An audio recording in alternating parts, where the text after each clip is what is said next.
We welcome you to ESPN College Football Primetime, presented by Dr. Pepper here at Williams-Brice Stadium under the lights, where it is a beautiful night for football in Columbia, South Carolina. The home team Gamecocks trying to get back to winning ways, taking on the Charlotte 49ers.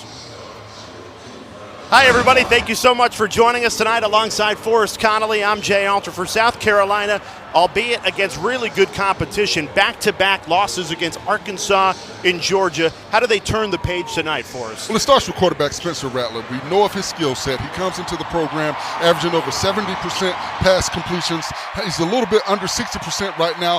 I think he needs to settle down and get the ball down the field, but that starts also with the offensive line. They've got to protect him, give him a clean pocket, give him the opportunity to go through his reads and find his receivers down the field. Well, nobody knows how important quarterback play is like the Charlotte 49ers. They started the season without their starting quarterback, three-time captain Chris Reynolds. He came back from an injury last week. Not only did they get the win, they looked like a different team. Well, he is a difference maker, and the team talked about the level of confidence that they have when he's on the field. Now, this is a guy that started out as a walk-on. He was 7th string, and he's worked his way up to not only being a great quarterback, but the best quarterback in the history of the program. So he is the difference maker, and it'll be interesting to see what the South Carolina defense can do to try and slow him down. He's facing against that South Carolina defense where the injuries have really piled up for Shane Beamer's team. For more on that, third member of our crew, Tamara Brown, what do you got? You're exactly right. Shane Beamer started off this week by saying in his press conference, everyone that was missing in the UGA game due to injuries and left the game early due to injuries, they were questionable for tonight's game. I followed up with him this week and asked him, have you ever faced adversity like this with injuries so early in the season? He thought about it for a second and he said no. The closest was when I was an assistant at Virginia Tech. We started off the season beating Ohio State in the opener. By the end of the season, our entire running back room was depleted. We start the season off with hits to our defensive backs, defensive ends, and our linebackers. It's tough physically and also emotionally, losing so many veteran leaders. Now, Beamer trying to navigate all the early season injuries, back-to-back losses. But when you have the support of a sold-out Williams-Brice Stadium, these guys will feed off that, and that should carry them, especially against an opponent like Charlotte, where they've got some size in the trenches as well. Well, the energy's here in the stadium. The question is, with the backups, the guys that have to step up, will they do that? Will they step up? Will they accept the challenge? I think that is the big question going into this ball game for this South Carolina ball club. And when you look at this Charlotte ball club, they got their first win of the season last week. They've got their quarterback back. They feel really good about the opportunity to come in here and be the Power 5 team. There's head coach Will Healy for Charlotte. He preaches positivity and belief like a college football version of Ted Lasso. It worked a week ago. They were 20-point underdogs last week. They won that game. They're 20-point underdogs again tonight, trying to breathe that belief into his team. It's going to be tough to do in this environment, though. A sold-out, raucous crowd here at Columbia.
Nothing quite like a Saturday night sandstorm in Columbia.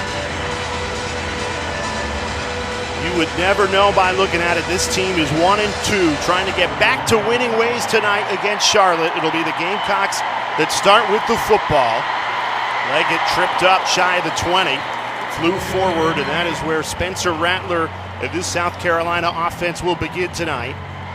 Rattler yet to find his footing 3 games into his Gamecocks tenure. Really struggled to start games. Only 3 first-quarter points in the first 3 games this season. An opportunity to change that on this opening drive.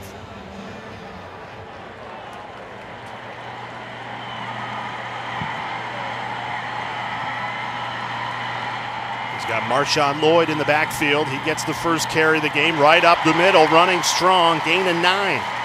And that's what you want to see from your offensive line early in the ball game. Low pads, get that second foot down, and fire off the football. Up tempo to start this game. Right back to Lloyd, who picks up the first down. It's interesting with the run game for us. This is a South Carolina team that's yet to have an 100-yard rushing game so far. Tonight might be the night. Well, that's the challenge to the offensive line. Can you get your fits? Can you be where you're supposed to be? And for the backs, you've got to follow their lead. When you see a seam, you've got to hit that seam, north and south.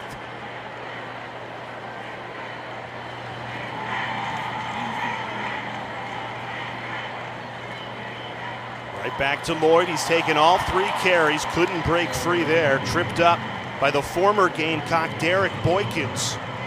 Redshirt sophomore, started his college career right here at South Carolina, transferred after his freshman season.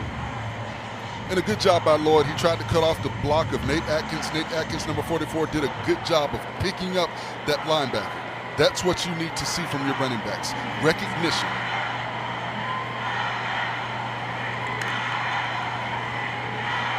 Lloyd, huge hole, sheds a tackler into enemy territory inside the 30. Marshawn Lloyd shot out of a cannon to start this game, gain of 36.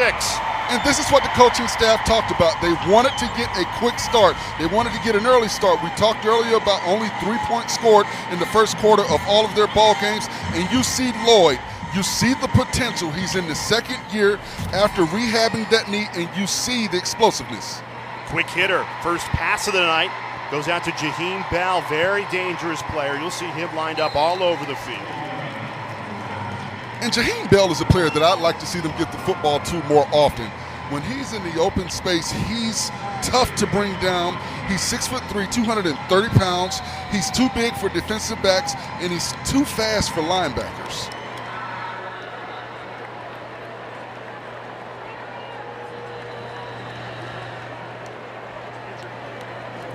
Injured player down on the field. Spencer Rattler in South Carolina knocking on the doorstep of the red zone. We'll step aside.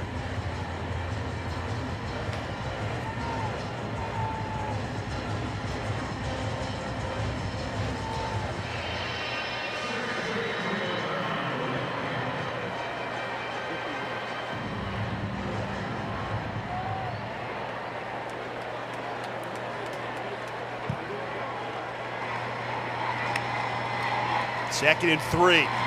First carry of the game for Juju McDowell. Just tackled at that line to gain, but it does take South Carolina into the red zone for the first time tonight. This is a team that's yet to score a first quarter touchdown through 3 games this season. Great opportunity to do it here. 3rd and 1. McDowell again powers forward for the first down. And one of the things when you run this fast-paced offense, you prevent the defense from getting substitutions into the ball game. We know that South Carolina comes into this ball game with some injuries on that offensive line, so they're doing a good job of getting their fits and getting their plays in and running, getting the ball up the field. When you have a quarterback that's struggling, you want to get that run game established. That'll open up some of those outside passes. Right back to Lloyd with a burst of speed, breaks a couple of tackles, surges inside the 5. Another first down for Marshawn Lloyd, gain of 11. And for an offensive lineman, when you're in the red zone, this is when you have to have a flat back when you're firing off, and you have to get that second foot down. That second foot down is when you're supposed to make contact. You have to keep a wide base. You basically want to bear crawl. You want to uproot these defensive linemen. Think of the sled work that these offensive linemen do weekly.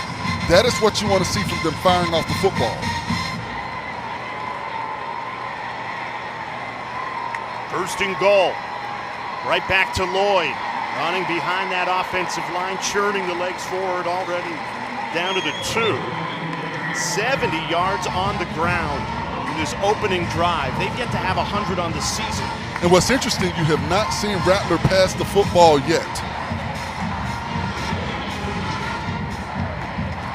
8 carries on this drive, sets up a second and goal from the 2. 3 options behind Rattler in the backfield. Shaheem Bell's one of them. 6'3", 230. There's a timeout taken by Charlotte. Will Healy with his Charlotte defense on the back foot early, trying to keep South Carolina out of the end zone. We're just getting started in Columbia.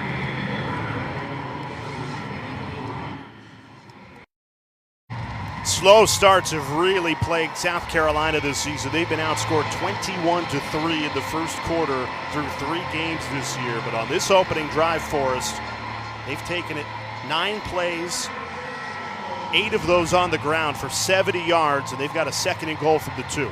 And I stand corrected when I said he did not pass the ball yet. It was a short pass, but it was more so of an extension of that run game. Marshawn Lloyd, he's been the go-to guy.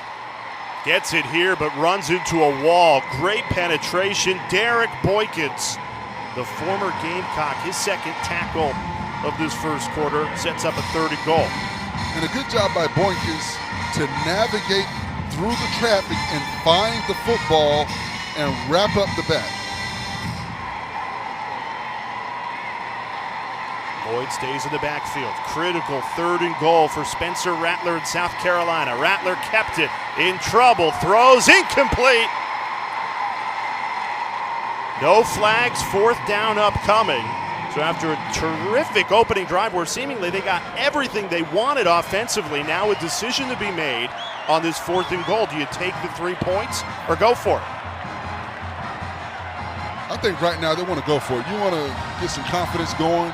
And I thought Rattler had the tight end on the back end, on the backside of that play, but he had immediate pressure in his face. Spencer Rattler in South Carolina looking for their first quarter touchdown of the season. Charlotte trying to keep him out of the end zone. Quick hitter, it's dropped. There's flags down at the 10-yard line. Juice Wells could not hang on. Let's get the first flag of the night.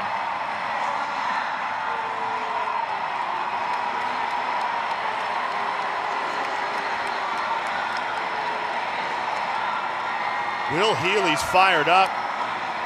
Charlotte's head coach, the passion, the enthusiasm the fourth-year head coach is showing. You'll see that all night long. The false start penalty actually bailed South Carolina out because that was a dropped football, would have been turnover on downs. Well, I think he heard the whistle, so he stopped playing. But the offensive line, you cannot jump off sides. You know the snap count. Those are mental mistakes that you cannot make. 25-yard field goal attempt. Mitch Jeter puts it right through to open the scoring.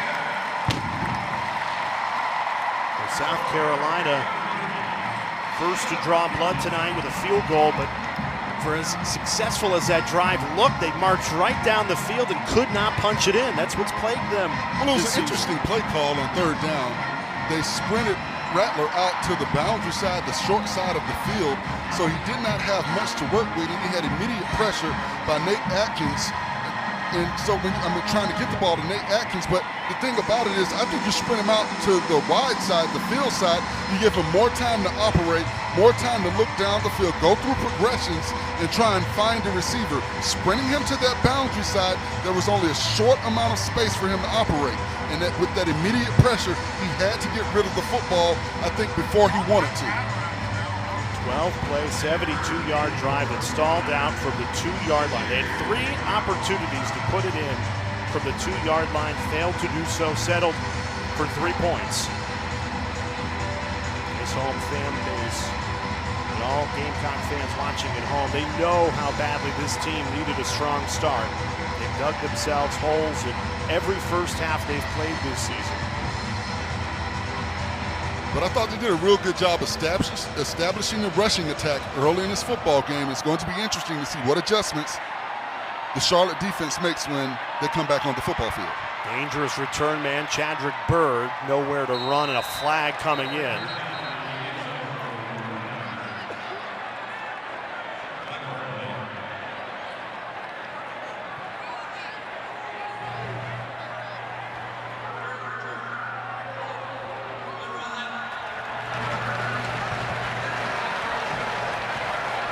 That holding call will back Charlotte inside their own 10 to start the drive. So here comes the Charlotte offense led by quarterback Chris Reynolds. What a story this kid is. From a 7th-string walk-on to a 3-time captain, Reynolds the clear leader of this team, coming off a 400-yard, 5-touchdown game last week. Chris Reynolds is the definition of a competitor. Hello?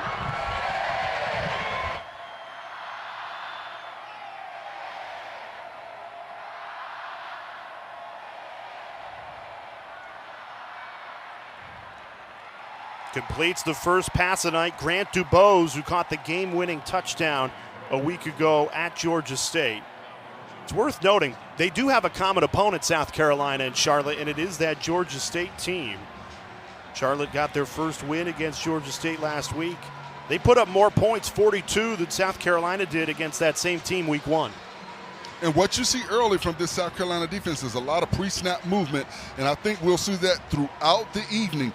You want to make Chris Reynolds think. You want to make the offensive linemen think. You want their pre-snap reads to be off.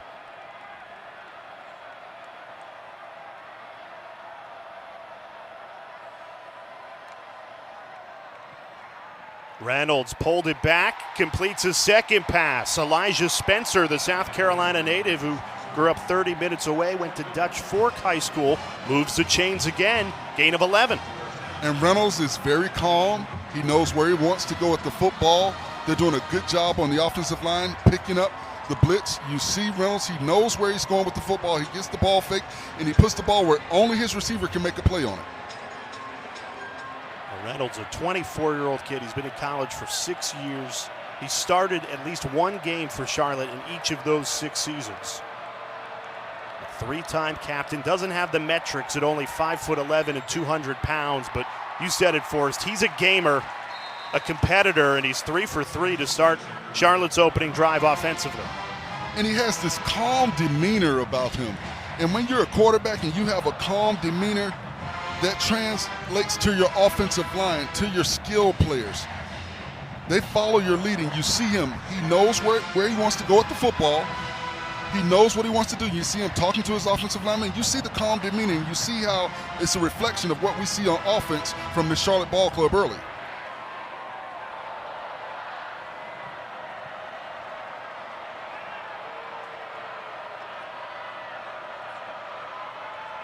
First run of the game. Chadrick Bird tried to spin out of the tackle, drilled on the spin.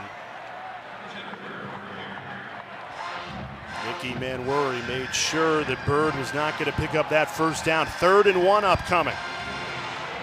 But they got good movement in the middle of that offensive line. Between the guards, they've got good movement. Let's see if they can run through the gut of this defense. Can the South Carolina defensive line tighten up and hold at the point of attack? McEachern in the backfield with Chadrick Bird. One on each hip of Reynolds. A 3rd and 1. South Carolina's defense trying to get off the field. Play clock down to 3. Bird turning the corner, has the first down and more into South Carolina territory. Chadrick Bird, the transfer from Iowa, takes it for 14 on a 3rd and 1. And coming into this ball game, I think the South Carolina defense has some concern with holding the edge. You see right here, Burt is able to get to the outside. He takes a jab step inside, and once he gets to the edge, he's able to plant that foot and get north and south. The South Carolina defenders need to do a better job of holding that edge and keeping contained. You cannot allow those backs to get outside of the tackle box, because once they do, they can plant and get north and south. Speaking with South Carolina defensive coordinator Clayton White this week, he said it's hard to game plan when you don't know who you have. South Carolina was missing 7 defensive starters in that game against Georgia a week ago. So it all starts with a guessing game. Who's going to be on the field? They've already lost 2 defensive starters for the rest of the season. And 2 of the vocal leaders of this defense, Shane Beamer, took his players aside, especially the veterans like Sherrod Green, a 60-year senior, and said, this is your defense now. You have to own this and step up. We need you.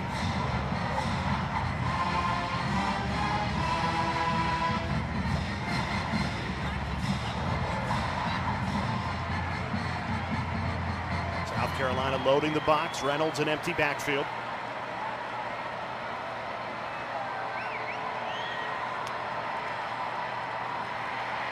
Reynolds under pressure, throws it away. It was Cooper Edmond who shot in there. South Carolina wants an intentional grounding. Reynolds is saying, no, there was somebody over there. But it was clear he was just trying to get rid of that football. Well, you see what they're doing. They showed 6 at the line of scrimmage. They only rushed 4. They dropped 2 back. As an offensive lineman, once again, you've got to figure out your pre-snap read. So what this South Carolina defense is doing, they're trying to confuse Reynolds, and they're trying to confuse the offensive line to see if they can get a free pass rusher.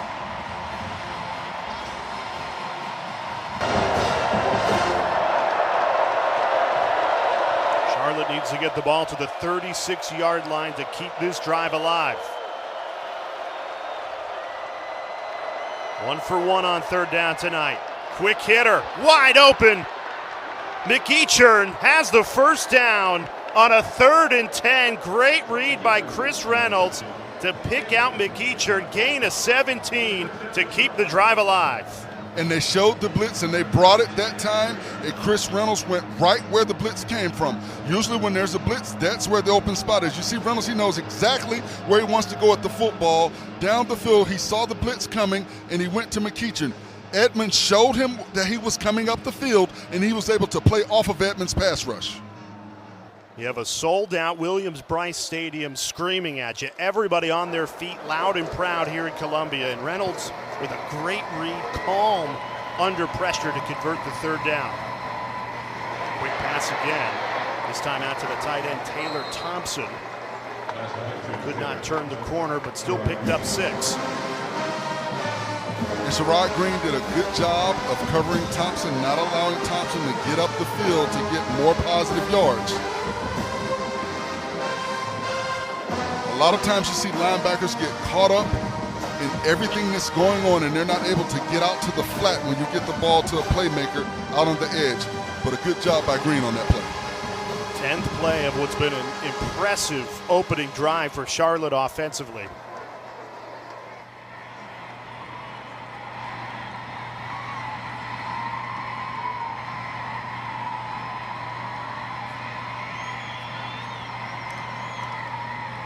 Reynolds, play action, takes a shot, incomplete. Tried to pick out Victor Tucker's favorite target. The freshman DQ Smith got over to bat it down. Great coverage from the true freshman safety. And DQ Smith was all over that play. He read Reynolds' eyes. He did a good job of stepping in front of you. Saw him. He's mad at himself because he knows he had an opportunity to get an interception on that play. He just needed to squeeze the football. South Carolina's defense has failed to get off the field on 3rd down. Charlotte 2 for 2 on 3rd down on this opening drive.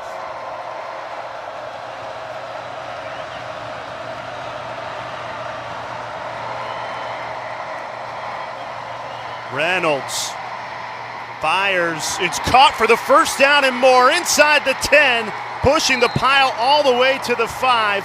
Nolan Gruel gain of 17, and once again, Chris Reynolds makes the right play on a critical third down. It's a great play call. They know the blitz is coming. They throw the screen pass. You've got offensive linemen out to lead the way. A great job, a great play call, and great execution by the Charlotte offense. Chris Reynolds showed up to Charlotte as the 7th-string walk-on. Now in his 6th season, a 3-time captain, playing South Carolina at a sold-out stadium under the lights, trying to punch in the opening touchdown.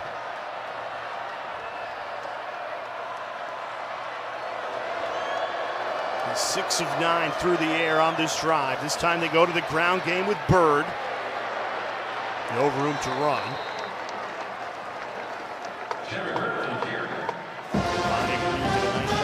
The whole gain of 3 brings up 2nd and goal. And in the red zone, the offensive lineman, you've got to pick it up, put it down. You've got to fire off with a flat back. You've got to be the first to make contact. You've got to be the low man. Reynolds to the end zone, incomplete. Flag comes in. Looking for the South Carolina native Elijah Spencer. Cam Smith draped all over him.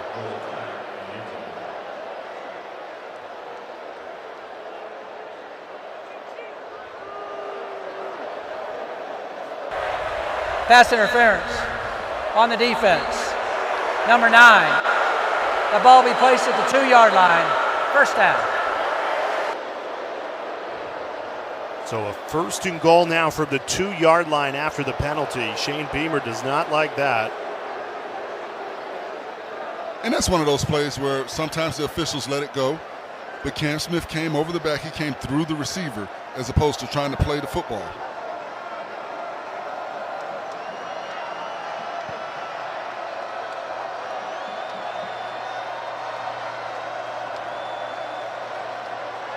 Reynolds escapes the pocket, slings it to the end zone. Touchdown, Charlotte! Jay Clemens. And this 49ers team on the road just went 13 plays, 90 yards down the field to take the lead. And that play was made by Chris Reynolds. You see him extend the play. He doesn't see what he likes early. He gets to the outside, and when he sees a receiver cutting across, he's able to deliver the ball to get the touchdown. But that is the veteran leadership of a Chris Reynolds, understanding the play is not over if you don't get what you initially want. He extended that play and allowed his receiver to get open. The extra points through. Will Healy's team in Charlotte, a week ago, they were 20-point underdogs against Georgia State, 20-point dogs again. They've got the lead.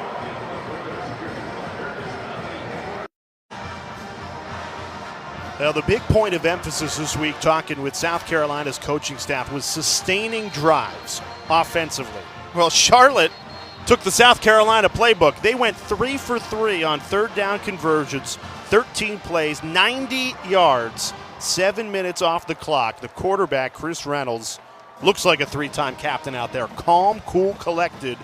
And just like that, Charlotte's out in front, 7-3 with just under 3 minutes left of this opening quarter. Well, what I like about what Chris Reynolds did on that touchdown pass is he did not try to force it. Sometimes you see young quarterbacks, if they don't see what they'd like, they try to force it and make a special play. He sprinted to the outside. He gave his offense more opportunity. He gave his receivers on the back end an opportunity to get open, and he found an open receiver. That's what you want to see from your veteran quarterback. And how deflating for South Carolina after you have a drive stall out inside the 5-yard line to allow a 90-yard touchdown drive going the other way. It'll be Gamecocks ball. Spencer Rattler back on the field when we come back.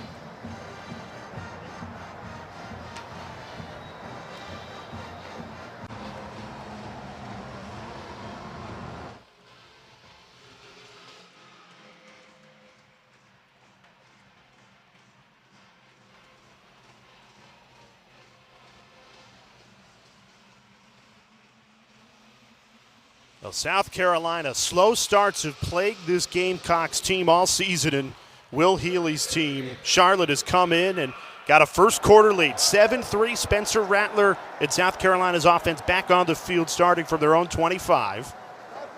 Marshawn Lloyd was the go-to guy on that opening drive. He takes the first carry for 6 yards. It's funny, South Carolina already has their season average for rushing yards, now up to 76 yards in the game.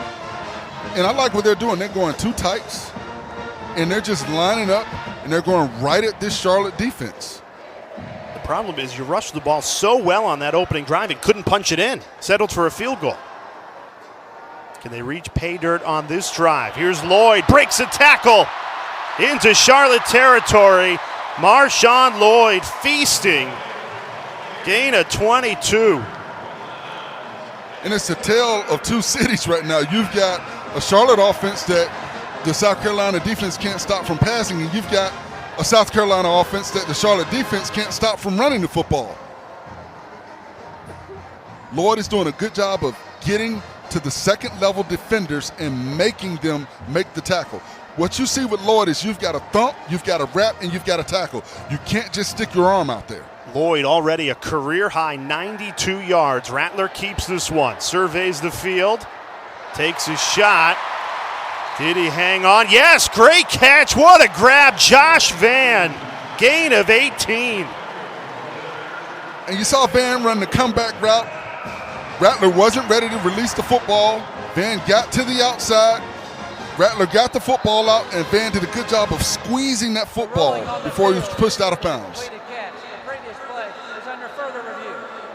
They're going to review this catch. It was ruled on the field a completion. Take another look at this Josh Vann grab.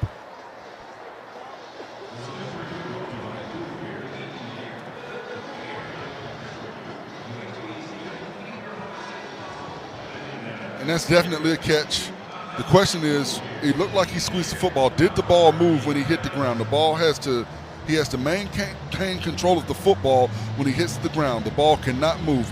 From that angle, it looked like he was able to squeeze the football and maintain control as he hit the ground. Certainly got the foot down. I think control is the question. We'll take another look.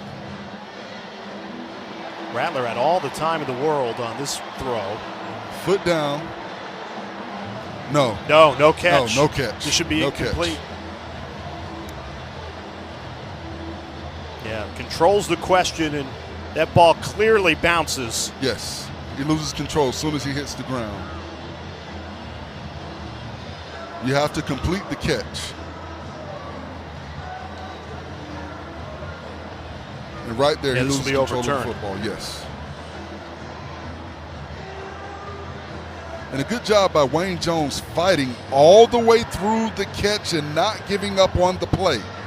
Because of that fight by Wayne Jones, number 5 from Charlotte, he's able to jostle that ball or jostle the receiver Vann to the point where he's not able to squeeze that football. Right there. Just that little bit of push. After hitting the ground. Therefore, it's an incomplete pass. It'll be second down at the 47-yard line. That's the right call. And credit the transfer from Kansas State, Wayne Jones, with the pass breakup. So 2nd and 10 now. Ball plays back at the Charlotte 47-yard line. South Carolina, they've got 1 minute and 25 seconds to score a touchdown, or else it'll be 4 games to start the season without a first quarter touchdown.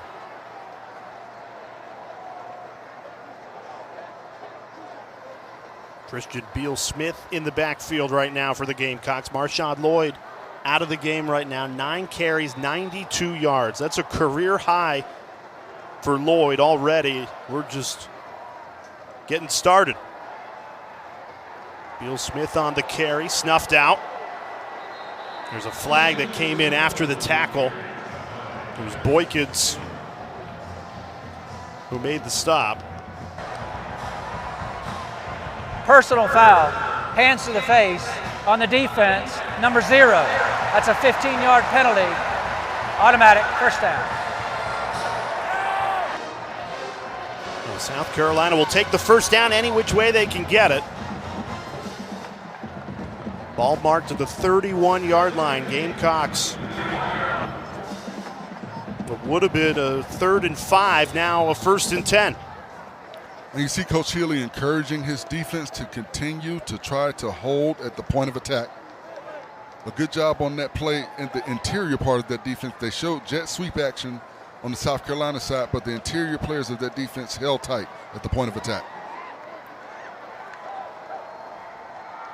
Beal Smith gets the carry again, breaks a tackle, rumbles forward for a gain of 6.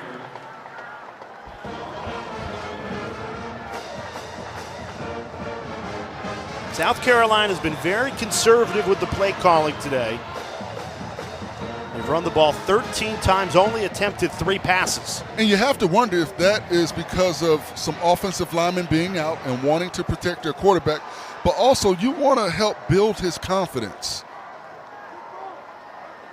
They've already got a season high 105 yards. Couldn't get anything going on the ground game there. Lloyd bruised up in the backfield. Gio Howard shot in off the edge to make the stop. Once again, you've got good movement at the point of contact, but you've got Lloyd coming in.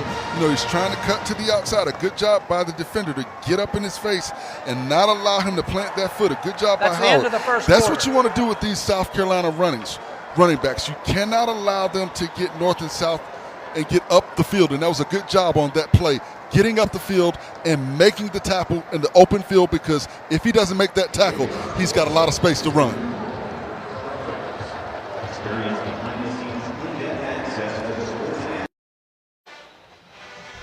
ESPN College Football is presented by delicious ice-cold Dr. Pepper, the one fans deserve. Saturday night in the SEC. Forrest Connolly, Jay Alter, Tamara Brown with you. Spencer Rattler in South Carolina. How about a hurdle? Marshawn Lloyd into the end zone. Touchdown, South Carolina.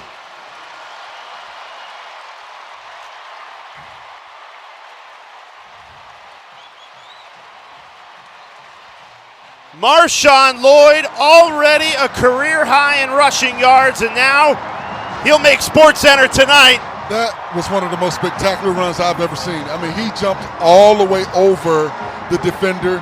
The defender did not touch him. Defenders go down, they try to make a tackle low.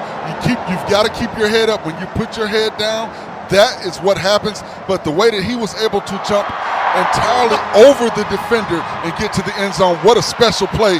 And this running game has gotten going for this South Carolina offense. You're going to want to take another look at this. Marshawn Lloyd now over 100 yards rushing, 117 and a touchdown. We'll show you the hurdle when we come back. That could be number 1 on SportsCenter Top 10 tonight. We wanted to make sure everybody had their cameras out for these replays. This could be the play of the year for Marshawn Lloyd. Goes airborne, hurdles over the defense for the touchdown. Well, he showed you all the intangibles that you look for from a running back. Balance, his ability to stay balanced, explosion. When he jumps over the defender, you see the defender put his head down. You've got to get up and keep your head up. And defensive coaches always talk to back-end defenders about keeping their head up when they come up to make a tackle. And you saw what happened when he put his head down. He was able to jump over him and made what I think will be the play of the day. What a night it's been for Marshawn Lloyd. His career high rushing coming into tonight, 55 yards. So he's more than doubled it in this first half, 117. And now a touchdown in spectacular fashion. And I think what Coach Beamer and his staff have said for this ball game is we're going to come in here, we're going to play square chin, old school football. We're going to line up and run it down your throat. And what that also does is that keeps that defense, who's missing a lot of players, off the field to allow them to game plan and rest. How will this defense respond after they gave up a 13-play, 90-yard drive? Chris Reynolds in trouble, backpedaling, slings it, and it's caught by the South Carolina native Elijah Spencer, his third grab of the night. And a pretty good job right now by the Charlotte offensive line. They're giving Reynolds time to look down the field. He didn't have what he wanted with the vertical pass game, so he went with the underneath route. But that's what you have to do as an offensive line. Continue to give your veteran quarterback time to find what he's looking for.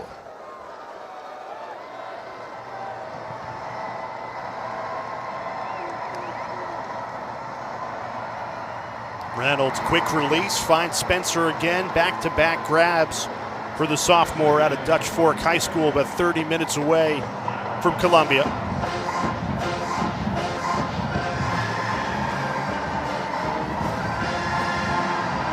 Chris Reynolds, 3 for 3 on third down on that opening drive. What can he dial up on a 3rd and 1? Quick hitter to the flat. Victor Tucker picks up the first down, keeps the drive alive for a Charlotte team that is battling. It's been an emotional year for Will Healy and this 49ers program. This is the first football season that they're without the heart and soul of this team, Tamara. Yes, the heart and soul of their team, Devin Kaiser, was introduced to the 49ers program in 2019 when he was battling leukemia in a local hospital. I asked Coach Healy about him, and he said his energy and smile, despite the battle that he was facing, really inspired this team and changed their perspective. He said that he embodied everything this program stands for, which is enthusiasm, energy, positivity, and passion. He said that this team embraced him. He was part of their family. They played Xbox with him. They went to visit him in the hospital. All right, Jay, I'm back. They went to visit him in the hospital, and they said he even took his first steps in the team room after he left the hospital in 2021. And I stand here right now next to his 49 jersey that the team dedicated to him. They've also wearing DK initials on the staff as well. And this year, Hulk hands will be given out to a player on the team following wins. This week after Georgia State, that was Chris Reynolds. He got the Hulk hands in his locker this week, and I asked him about it, and he said, getting those Hulk hands in my locker that embody the strength that Devin Kaiser had, it beats any accolade or honor that I will ever earn. Thank you, Tamara. Not many coach conference meetings go like that with Will Healy. Just so open, so passionate about Devin Kaiser's story, and for good reason. There's Kaiser's number 49 hanging over on the Charlotte sideline proudly for the remainder of this season. And there's just far too many families like the Kaisers out there that share that pain. A timely opponent for Charlotte to play South Carolina this week because it's Curing Kids Cancer Week here in Columbia. Shane Beamer wearing his t-shirt at the press conference, so two programs intersecting off the field and then battling on it.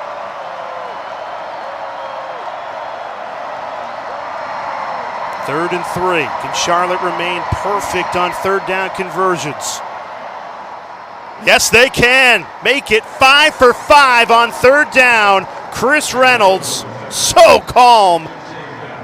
And the offensive line, they're picking up the blitz. They're doing a really good job of looking and defining their pre-snap reads, and that's what you have to do when you're facing a South Carolina defense that's bringing pressure.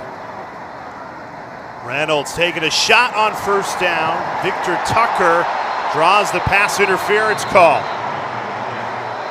And Marcellus Dial gave that away. He got up with his hands up in the air. Tucker had him beat. That could have been a touchdown if he doesn't commit the penalty. And it's actually a good penalty. Because like you said, Jay, if he doesn't grab him, I think he catches that football and it's going down the field for a touchdown. Victor Tucker. Pass interference on the defense, number 24. He's got the third Ball be most placed in the receiving spot foul. yards of any First down. active wide receiver in the country. He could have added to it here if not for the Marcellus Dial penalty. So Charlotte marches right back into South Carolina territory. 1st and 10 from the Gamecocks 40. And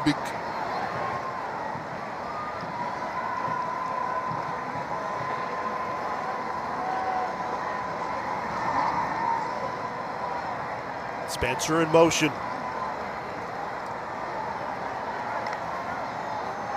Reynolds completes his 12th pass of the night. Doesn't go anywhere, though. Jay Clemens swallowed up.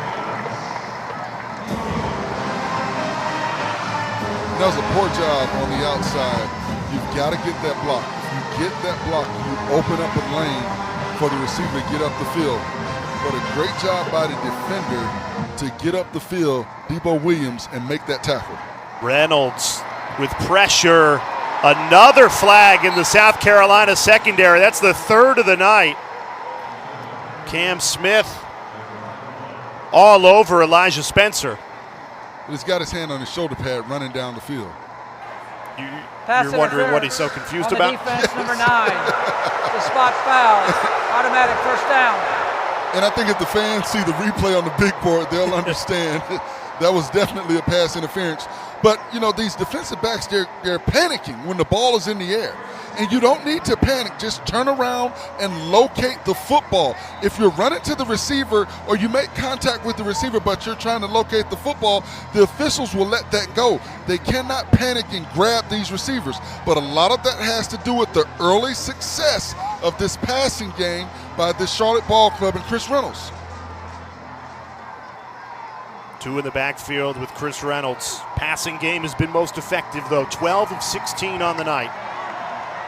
Tearing apart what's a banged-up secondary. Instead, they went to the run. That's not going to work out. Loss of 3. Debo Williams first to get there for the Gamecocks. I'd keep it through the air, Forrest. Absolutely. Debo Williams shot that gap and made the play, and that's what you want to see from your linebackers.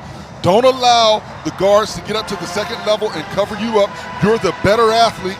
Use your hips, get down in the crease, and make the tackle. That was the first negative play of the night for Charlotte. He's been so effective and impressive offensively on the road here at Columbia tonight.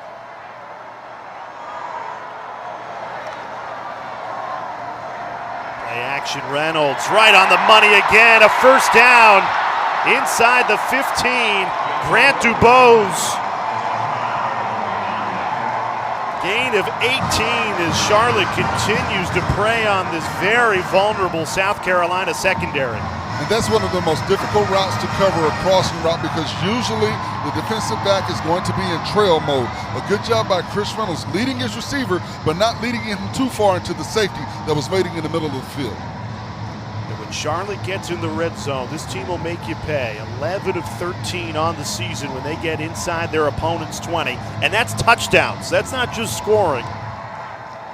That is 92% on touchdowns. 10th play of the drive. Reynolds surveys the field, tipped and nearly intercepted. R.J. Roderick was diving towards the ball for South Carolina. McEachern could not hold on. It almost was a disaster for Charlotte. And once again, a clean pocket for Chris Reynolds. South Carolina only brought 4 pass rushers. They had 7 back into coverage because of their success throwing the football. I think the South Carolina defense has to make a decision. They need to bring pressure because although you've got 7 back, the longer you allow those receivers to jailbreak and run, they will find an opening, and Chris Reynolds has shown an ability to find an open receiver.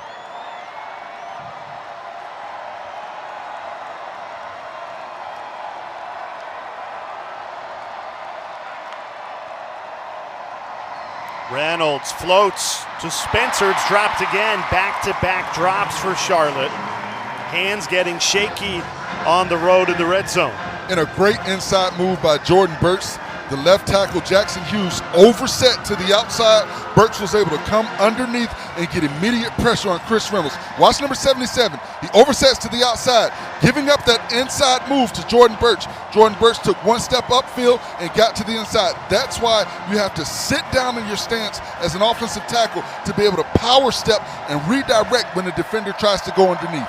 Charlotte 5 for 5 on 3rd down tonight. Trying to keep this drive alive.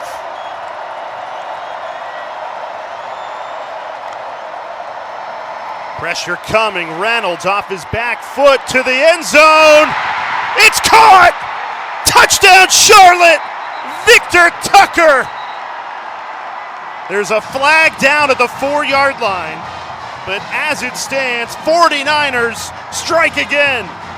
And probably more impressive than the throw was the fact that Reynolds stayed in the pocket knowing he was going to get hit. Pass interference on the defense, number 27. That penalty is declined. The penalty against the defense. It's a good touchdown for Charlotte. Look at Reynolds. He sees the pressure coming. He knows he's going to get, but that last split second of waiting allowed him to put the ball out there where only his receiver could make a play on the football. A great job by Victor Tucker to squeeze that football. And DQ Smith, he could not get to him to try and make a play defensively. What a catch for Victor Tucker. Chris Reynolds, Victor Tucker, two guys that are in their 6th season in this Charlotte program. They connect to cap off a 12-play, 81-yard drive. Chris Reynolds fires Charlotte in front on the road, 14-10. Kick off your Week 3 NFL Sunday, 10 a.m. Eastern Time with the Countdown Crew on ESPN and the ESPN app. They'll have everything you need to know about every single game leading into Week 3 of the NFL season. Forrest Connolly, Jay Alter with you. It wasn't too long ago that we were talking about Spencer Rattler being an NFL #1 pick, Heisman frontrunner at Oklahoma. Transfers to South Carolina and about midway through game number 4 here. Not nearly midway, but they really haven't let him off the leash in this game. He's thrown for 5 interceptions coming into the night. Well, 1 of 3 for 7 yards. Well, that tells the story. He's only had 3 opportunities to pass the football. When you look across the field, Reynolds has passed the football 20 times already in this football game. So you have to wonder how this starts to affect Rattler psychologically. You know, does he feel that the offense has trust in him to throw the football? And one of those quarterbacks is a 5'11" walk-on. The other, again, the #1 quarterback in the country coming in. We've got a ball on the ground. This could go from bad to worse for South Carolina. Leggett lost it. South Carolina at the bottom of the pile. There's a flag down at the 35-yard line as well. And I think you've got to let Rattler play. One of the things I think, too, I want to see from Rattler is running the football a little bit. Rattler was the #1 dual-threat quarterback when he came out of high school. Allow him to sprint out. If he doesn't see anything he likes, get up the field with the running game. Offside. Kicking team, number 10. 5-yard penalty. Re-kick. We're going to re-kick. Now, the good news is for South Carolina, even if they lost that fumble, it would have been negated because of the penalty. But back to the Rattler conversation. It's about trust, Jay. And you know, you have to wonder, has there started to be some lack of trust from the offensive coaching staff? I mean, he was phenomenal at the University of Oklahoma. Like you said, he got benched, though. How could you be phenomenal when you get benched? Well, you got benched for a guy that ended up being in the top 5 of the Heisman voting. I mean, it was just another phenomenal player. But it wasn't like he was playing bad when he got benched. He was passing for over 70% clip. I mean, he was doing what you want your quarterback to do. There was just another guy that was extremely special that got into the ball game and took his job. I mean, but at the same time, I expect more from Rattler. Let's put Oklahoma in the rearview mirror. This is South Carolina. This is game number 4, and yet the lights still really haven't gone on for Rattler in a Gamecocks uniform. Could this be the drive to ignite it all? Bobbled by Leggett. Now taken out, found some room. Bounces outside. The tackle just shy of the 40. This will be favorable field position for Spencer Rattler in South Carolina. And Gio Howard, number 4, made a great play to make that tackle because there were no other defenders to the outside. Watch number 4, Gio White. You see right here, he gets off the block and gets his hands around him. That's what you want to do. You've got to make that play in the open field. Play action. Rattler completes the pass on the run. Juice Wells makes the grab. Gain of 11. And that's how you get your quarterback's confidence. Sprint him out of the backfield. Give him more time to look down the field. Give more time for the play to develop. We know there's some offensive linemen that are out due to injury, so you've got to do little things like that to help your offense out. Yeah, both tackles are out for South Carolina. Left tackle Jalen Nichols and right tackle Dylan Wainham. Both did not start this game, so without 2 tackles, maybe that's a reason why they've gone up the middle in the run game instead of airing it out. The run game's also been really effective, powerful, finishing run from Christian Beal-Smith. Takes it into Charlotte territory, gain of 16. And you got to love the way Beal-Smith ended that run. He didn't go down. He didn't look to go out of bounds. He put his shoulder down and tried to go through the defender, Wayne Jones.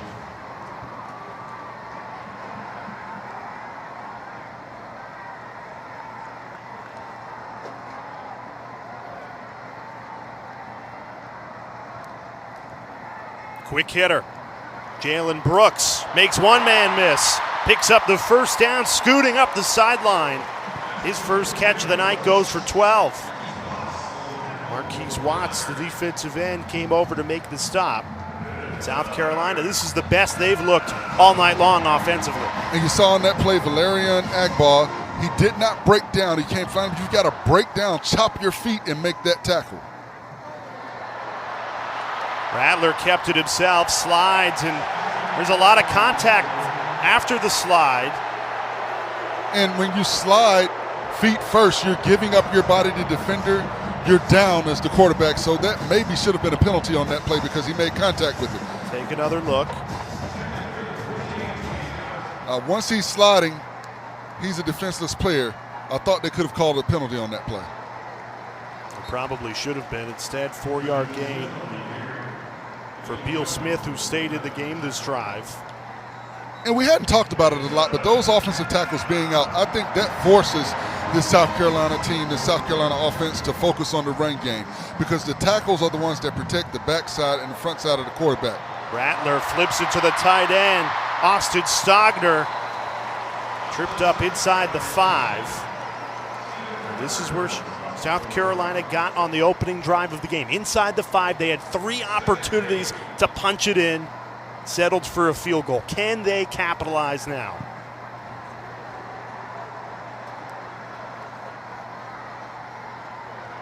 Rattler in trouble. Off his back foot, throws it through the back of the end zone, incomplete.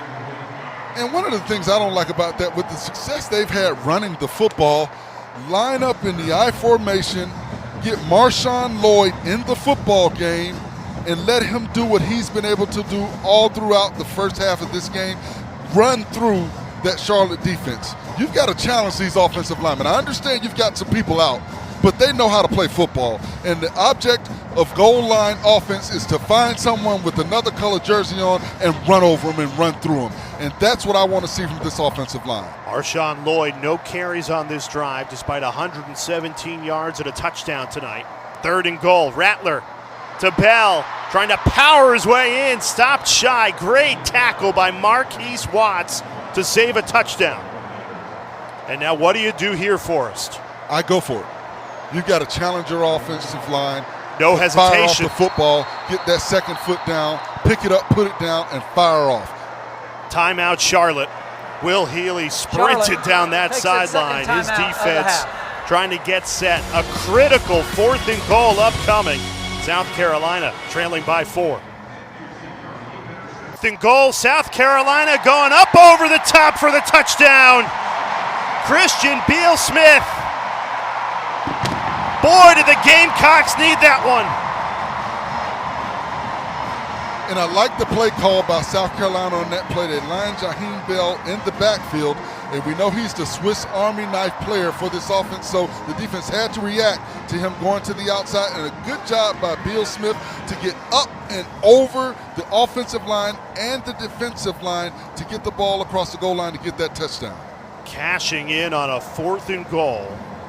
And for South Carolina, after that first drive of the game, stalled out inside the 5. If that happened again, the nerves would really start to pile up. Instead, a touchdown for Christian Beal-Smith fired South Carolina in front, 17-14. Now the Giants are 2-0 for the first time in more than a decade. Cowboys coming into town after that thrilling win against the Bengals. They're meeting up in our Monday Night Football matchup. You can watch it on ABC, ESPN, ESPN Plus, or the Manning Cast with Peyton and Eli over on ESPN2.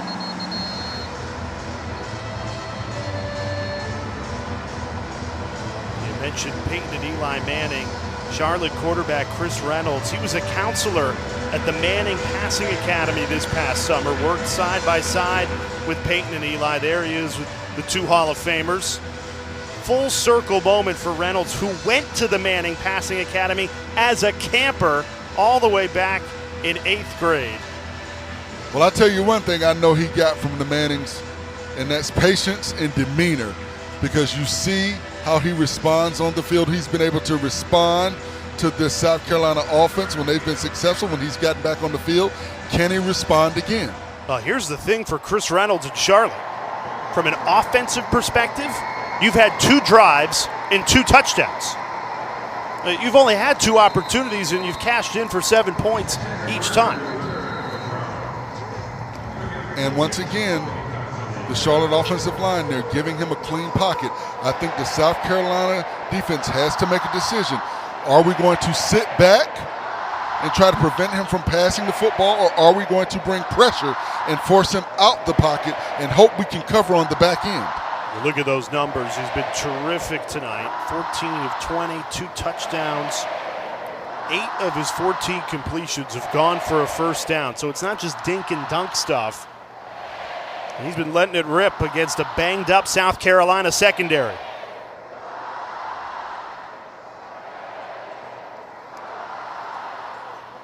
You start with the run game. McEachern found a hole, barrels past the 30. Right at the line to gain. I think they'll give him a first down, gain of 10. What would you like to see more of defensively for South Carolina, Forrest? Because they've looked out of sorts all night long.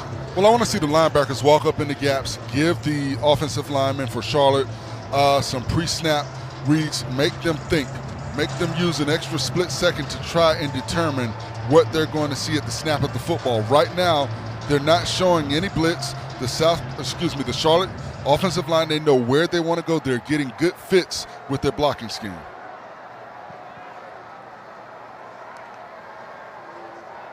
Pressure coming. Reynolds in trouble. Escapes it for now and gets rid of it out of bounds.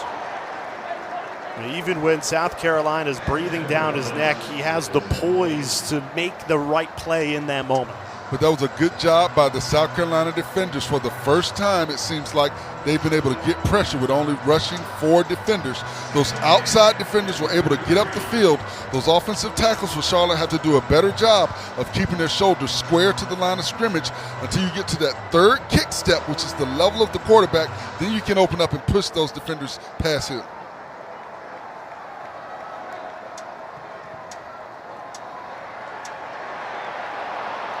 Bird trying to turn upfield, not going anywhere, swallowed up.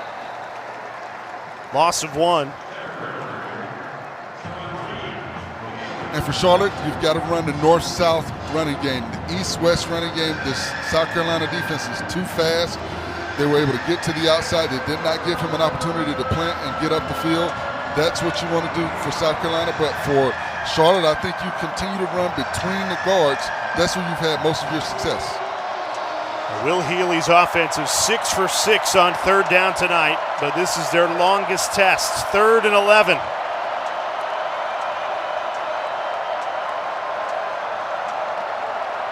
With a sold-out crowd screaming at him, Reynolds under pressure, flips it. Needing 11, they're going to get it. What a pickup on 3rd down.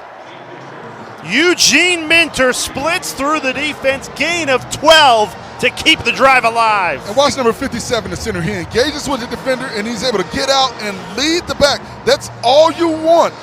All he got was a shoulder on the defender, Devontae Reed, but that's the opening and the crease that the running back needed to get the first down. Impressive to get the initial block, then get to the outside and get off the field and get the lead block for the first down by Ashton Gist.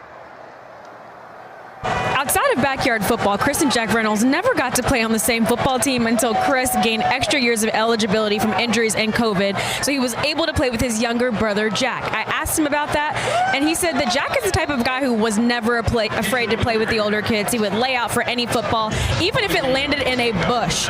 So to be able to play with him now, especially with family being one of the most important things to him, and going into the locker room and seeing his own blood there every single day, it truly inspires him. And he said, look out, because I'm still looking forward to being able to throw my first pass to my little brother Jack. Yeah, they've yet to connect. So Reynolds, Jack watching on. Actually, Chris has come out of the game for this play. It's Xavier Williams into the game, the backup quarterback on a 2nd and 2.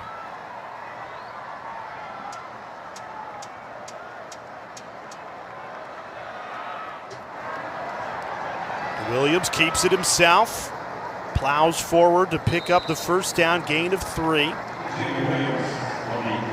And Tamara was just talking about the Reynolds family. Chris from a 7-string walk-on to a 3-time captain and year number 6, leading this Charlotte offense with his younger brother Jack, who's just a redshirt freshman.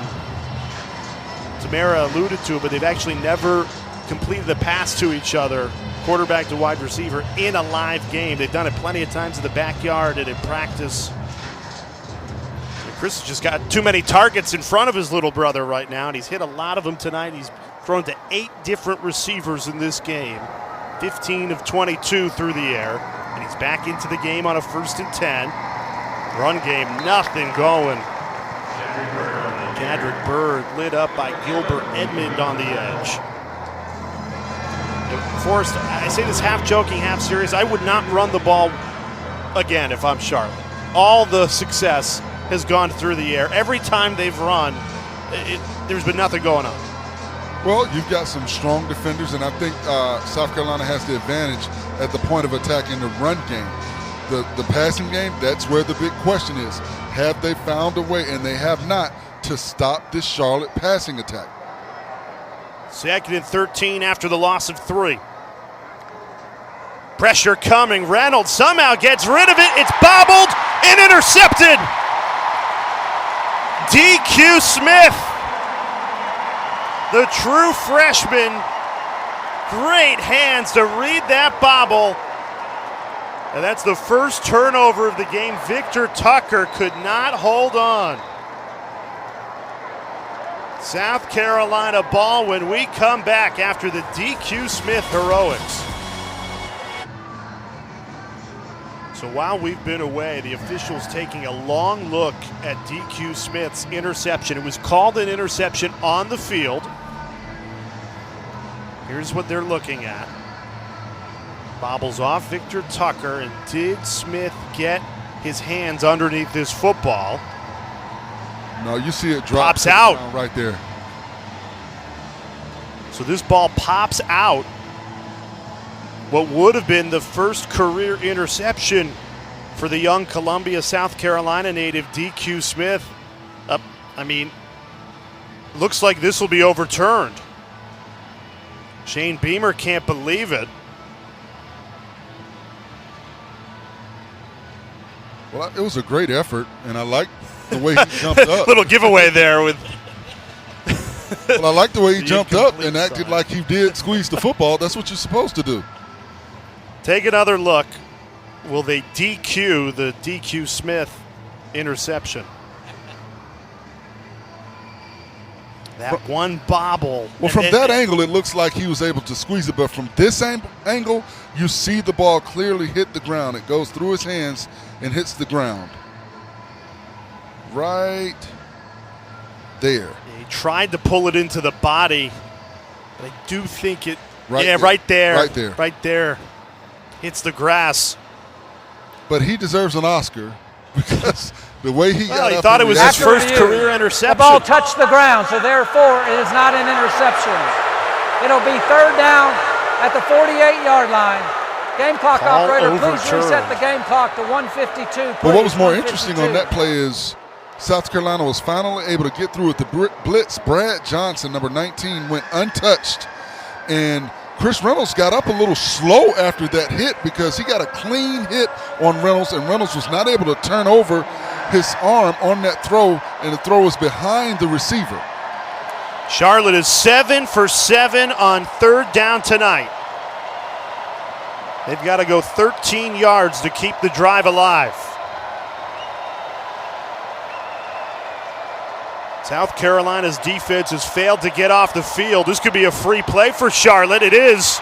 Reynolds spins out of pressure, throws deep, backpedaling and almost tipped into the hands of Elijah Spencer. Taylor Thompson got a hand on it, and then Spencer almost ran right into Offside on the defense, number 8. And we're going to redo a 5-yard third down penalty. because South Third Carolina jumped. It's great IQ play for Chris Reynolds to take a deep shot knowing it's a freebie. Well, you see his ability to extend the play. He saw the rush. He felt the rush. Right when the defender got to him, he was able to spin out and allow himself time to look downfield.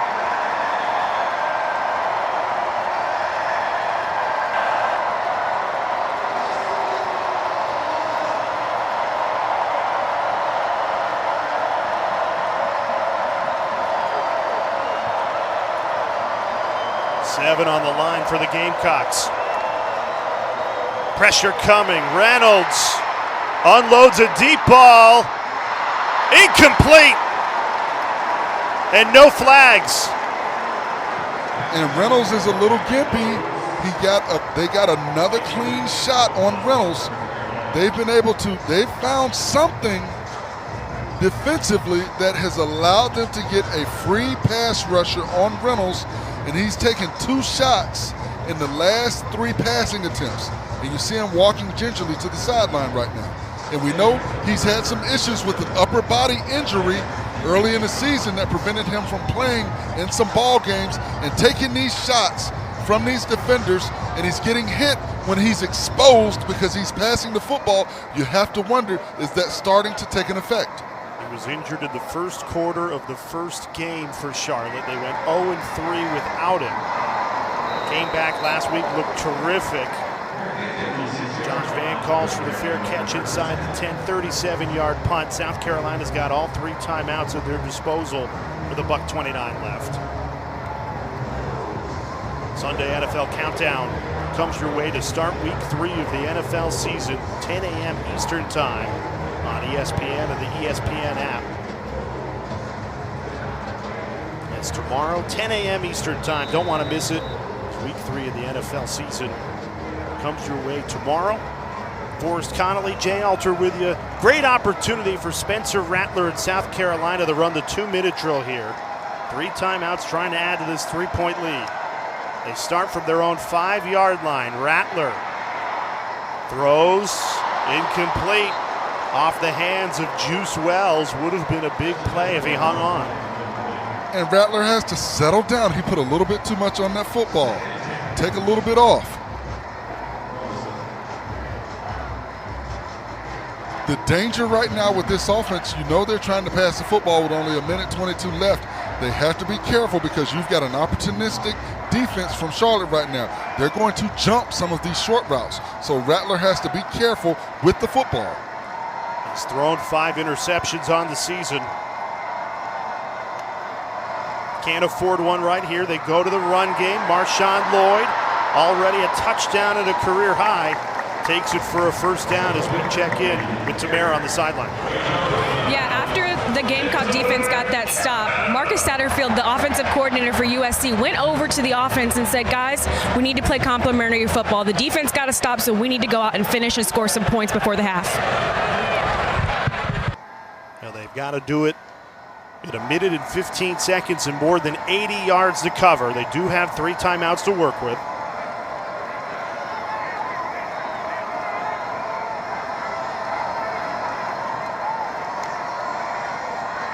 Charlotte sends 4. Rattler steps up, fires a strike to the tight end, Austin Stogner.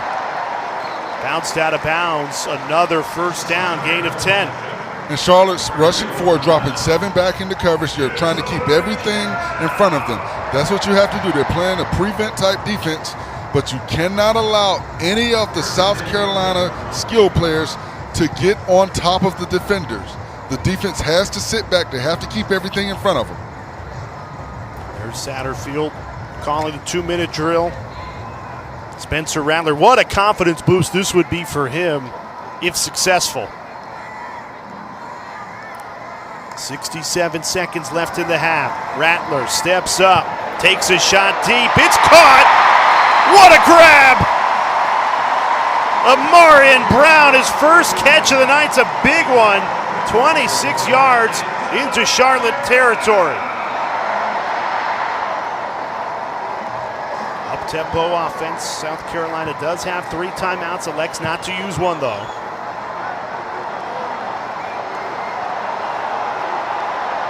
The crowd urging Rattler to take the snap here as 10 seconds has run off the clock.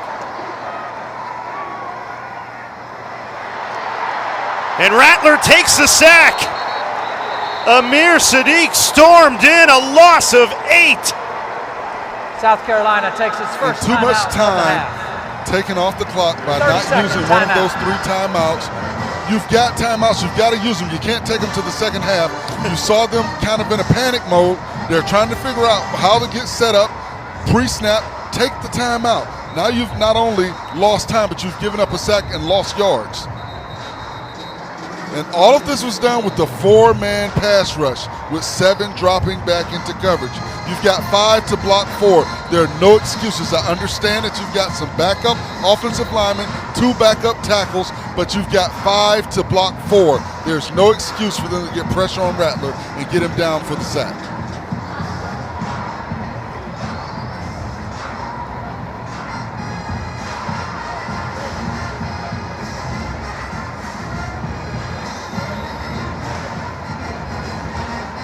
Loss of 8 and more than 20 seconds off the clock after they picked up that first down and got into Charlotte territory. 33 seconds to work with. Pressure coming. Rattler passes over the blitz. Plenty of room to run. Jalen Brooks steps on the gas, then trips under his own 2 feet. Still fell forward. Gain of 40. And Christian Bill Smith led the way down the field with 2 monster blocks. That's what you want to see on the outside. Watch South Christian Carolina Bill Smith, number 8. Boom! He is running through defensive players, and that's what you want to see from your offensive players down the field, blocking, helping their teammate get positive yards. Shane Beamer uses that second timeout for South Carolina. Here's another look at the 40-yard play. Watch number 8, Christian Bill Smith. You see him come in motion. Now watch here. Boom. Cleanup block. Down the field. Boom. That's exactly what you're looking for from your offensive players down the field. Blocking and allowing the teammate to get around the edge and get positive yards. Great play by this South Carolina offense. Great teamwork.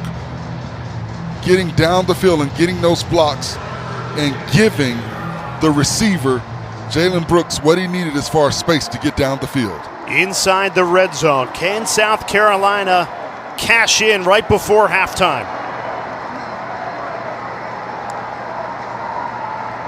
Rattler under pressure, rolls right, and just throws it away.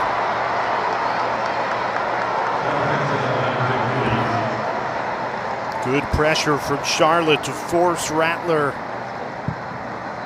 to just not take a shot at the end zone. That's something that Shane Beamer wants Rattler to work on, is step up in the pocket instead of always rolling right, which is his tendency. Well, he did a good job right there. He climbed the pocket. He tried to find something downfield when he saw pressure from the offensive tackle, not allowing him to have the width that he needed.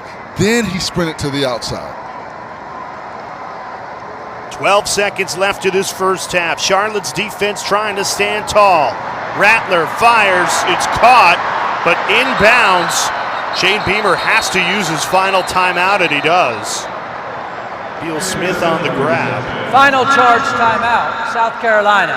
Let's take our Fansville College football update, brought to you by Dr. Pepper.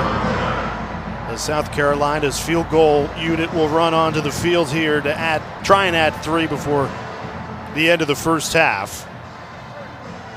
Fansville Dr. Pepper College football update. Kent State, I'll give them a lot of credit. They made life uncomfortable for Stetson Bennett Georgia did enough to defeat Kent State, though, and then Tennessee takes care of Florida. What a game Clemson and Wake Forest was in double overtime, and more overtime in the SEC with Auburn beating Missouri.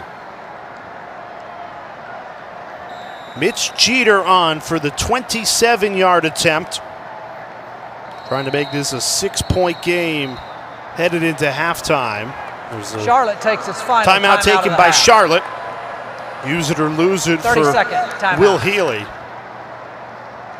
I'll tell you what, every time we show the fourth-year head coach, Will Healy, I don't know if it's the visor, the mannerisms. I'm taken back to the show Ted Lasso. Healy's athletic director actually coined the term. Last year he was quoted in an article. He goes, it's the passion, it's the energy, it's everything positive. And then you just see the mannerisms and you think it's Jason Sudeikis down on the sideline doing an impression. But that's what this program's built on. They've shown up and they have certainly believed they can win this game. Well, what I like what Coach Healy said is he said, I'm not trying to leave for a bigger program. I'm trying to make Charlotte a bigger program. Inches away, squeezed it right inside. Uncomfortable, but good. Still counts the same for Mitch Jeter. Caps off a 9-play, 85-yard drive at $1:27. How would you grade that 2-minute drill for South Carolina? They got points. And at the end of the day, when you start deep in your own territory and you're able to get points, that's all that matters. Now, they would have preferred to have gotten 7 points because they were down in the red zone, but at the same time, you've got to get something. And I think you've got to focus on all of the positive, as opposed to finding something negative. I think the big question going into halftime is, will we see Rattler throw the football in the second half? Well, after a slow start, only 3 passes attempted in that first quarter. He ends the first half 9 of 14. So they let him air it out a little more in the second quarter. But when you think about it, the majority of those throws were in that 2-minute drill. True. Where he had to throw the football because they didn't have time to run the football. So I think that's the big question. And you've got to think about the psyche of your quarterback as you get ready. You've got one more out-of-conference game before you get into the meat and potatoes of this SEC schedule before that Clemson game at the end of the season. You've got to think about how this affects your quarterback. Charlotte will get the ball to start the third quarter. 2 teams that have traded punches in this first half. South Carolina trying to bounce back from back-to-back losses, getting tested by Chris Reynolds and this Charlotte team. And Tamara's with Shane Beamer.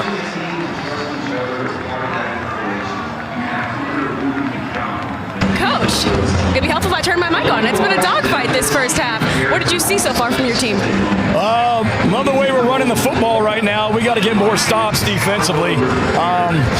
Great stop by our defense right there at the end of the first half, but we got to get ourselves off the field. We've given up way too many 3rd and longs and whatnot, but like the way we're playing overall. This is a good football team. We knew they were going to make some plays. We got to get in here and figure out a good second half plan. Thanks, Coach. Thank you. Well, that defense finally got a stop after Chris Reynolds and Charlotte scored back-to-back touchdowns. It allowed South Carolina to go into halftime with a 20-14 lead. You'll be in the studio for the half.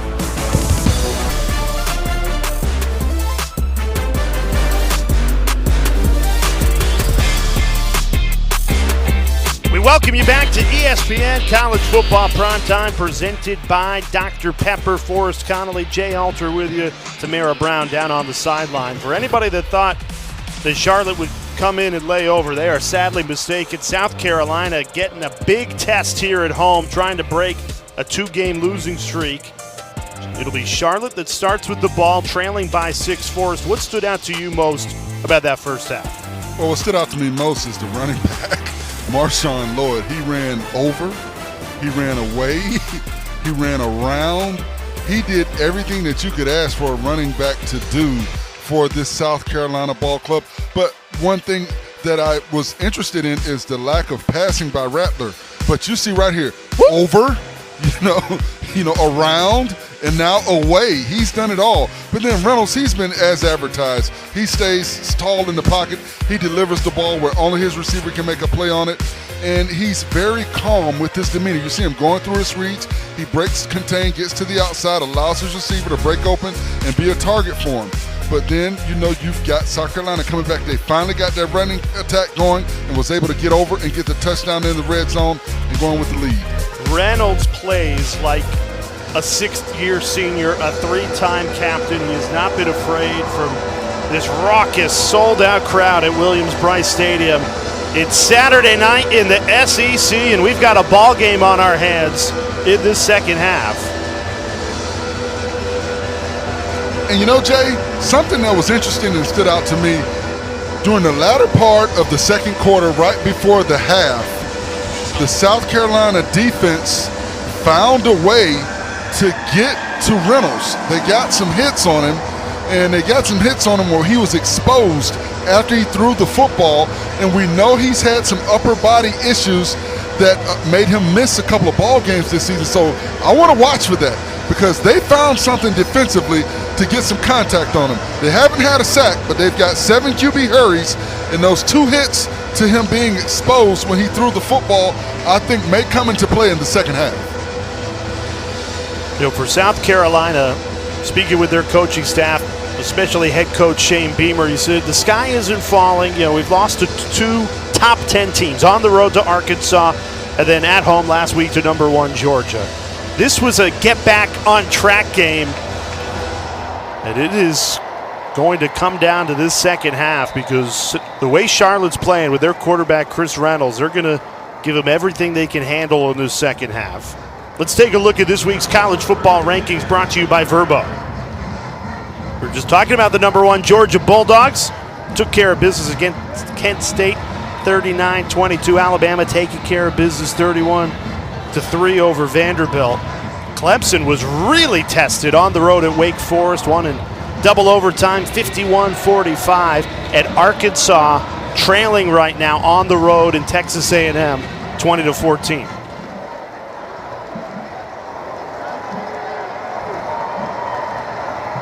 If you're a Gamecocks fan, to see your 2 losses come against top 10 teams, you certainly can feel good about yourself. The question would be, if Charlotte trips you up here, then the sky would really start to fall. Again, we're far from that scenario, but a Charlotte team that's 1-3 on the season, you could argue played the better football in that first half, particularly at the quarterback position with Chris Reynolds. He had an outstanding first half, 15 of 24, 2 touchdowns, found 8 different receivers.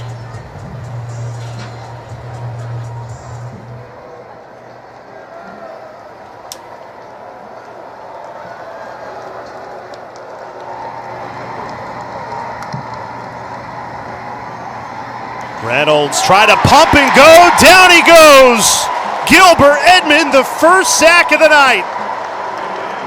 Loss of 9. And the offensive tackle oversetting Gilbert Edmond too. Did an inside spin and was able to get to the quarterback. You cannot overset. Let's check in with Tamara down on the sideline. Jay, I went over to Coach Healy before his team ran out for the half, and he said, "Do you see my black eye? I got a black eye when our team was celebrating for how well we played in the first half." He said, "Offensively, I think we're doing great. I think we're 1 or 2 drives away from being back into this game." And he said, "The defense, I like that we were able to stop them and force 2 field goals, but we are missing way too many tackles. We got to do better tackling this half."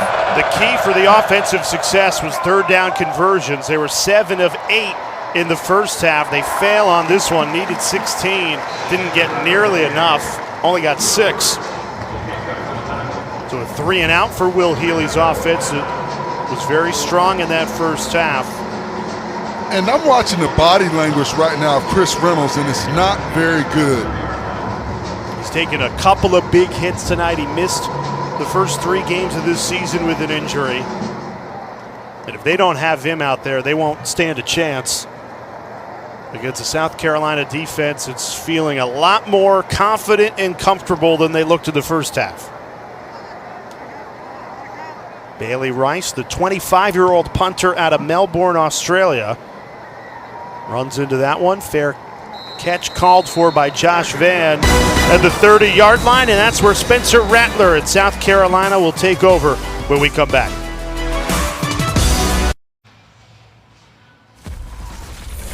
This season, for every field goal and extra point made by participating universities, All-State will make a contribution to the university's general scholarship fund. Thank you. All-State in South Carolina has contributed with 2 field goals tonight. In fact, for an offense that certainly was lackluster against number 1 Georgia a week ago, they've had 4 drives. It's resulted in 2 touchdowns and 2 field goals. So they've gotten points for us every time Spencer Rattler and this offense has taken the field tonight. Here's Lloyd. There's a flag down in the backfield. Marshawn Lloyd doesn't care. Continues to break tackles. Goes for 20, but this one's likely coming back.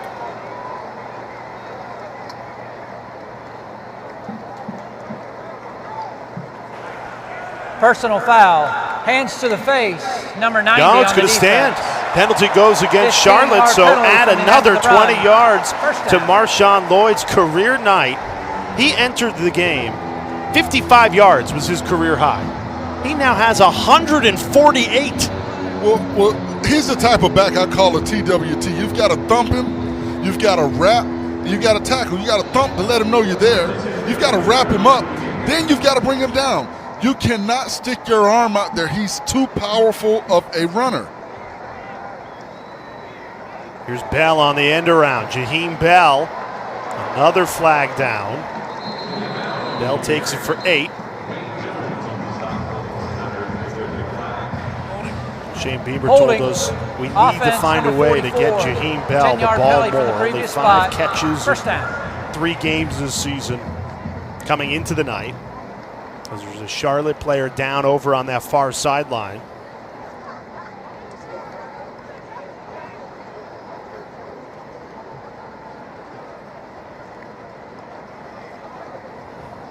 We'll step aside with the injured player. South Carolina driving with the ball, trying to add to this 6-point lead.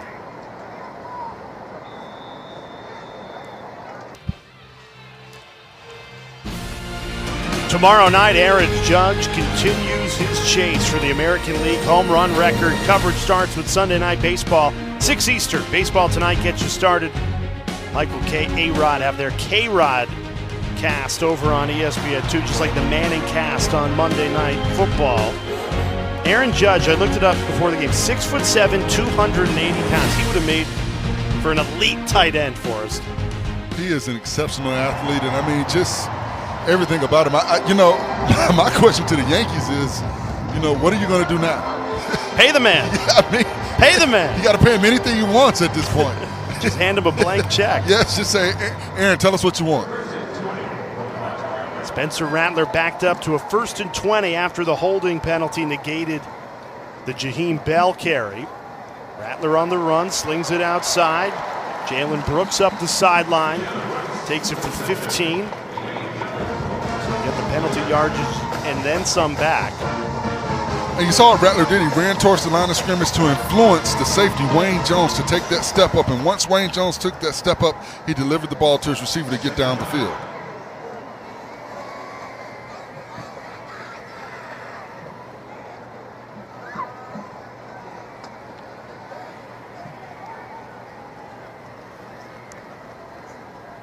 Quick hitter.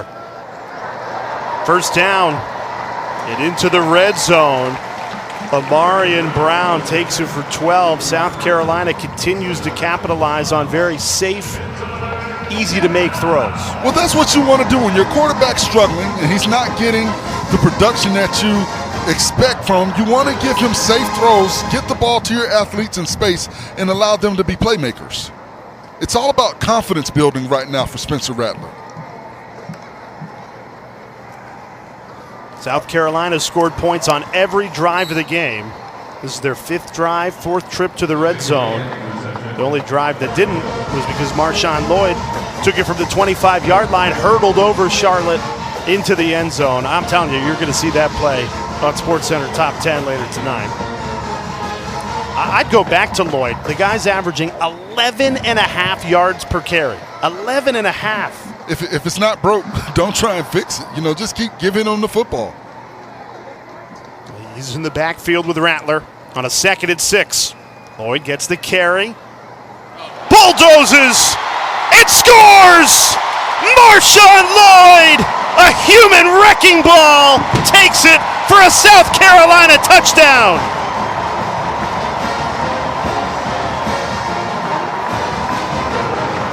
There's a flag down at the 10-yard line, and 4 officials are huddled up.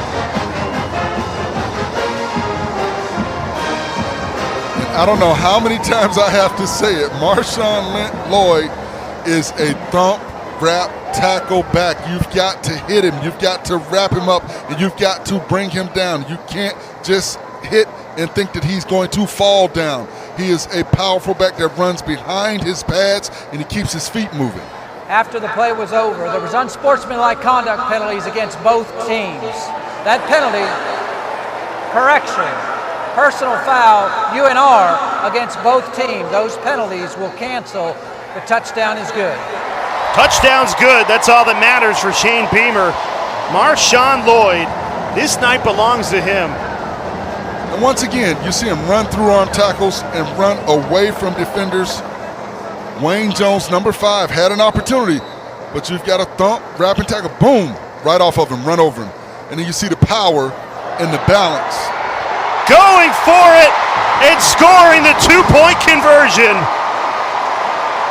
Trayvon Kenyon. And now these South Carolina runners are starting to feel themselves, and they're just overpowering this Charlotte defense. Shane Beamer, the former special teams coach, loves that. And the special teams. You see right here, he's just going to go over them. They have gone over, around, and through another dynamic play by a ball carrier from South Carolina. Very unique formation.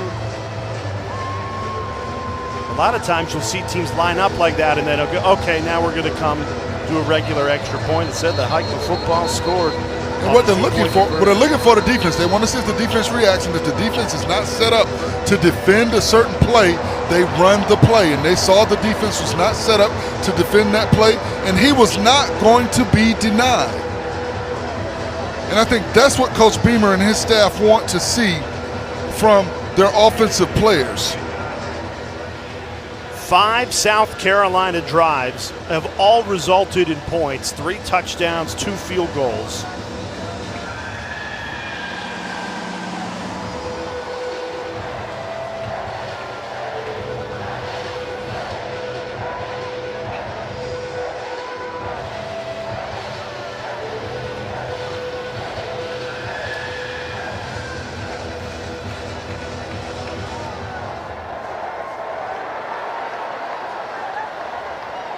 Bird on the return. The transfer from Iowa has failed to sneak free. Marked down to the 25-yard line. Let's check in with Tamara on the sideline.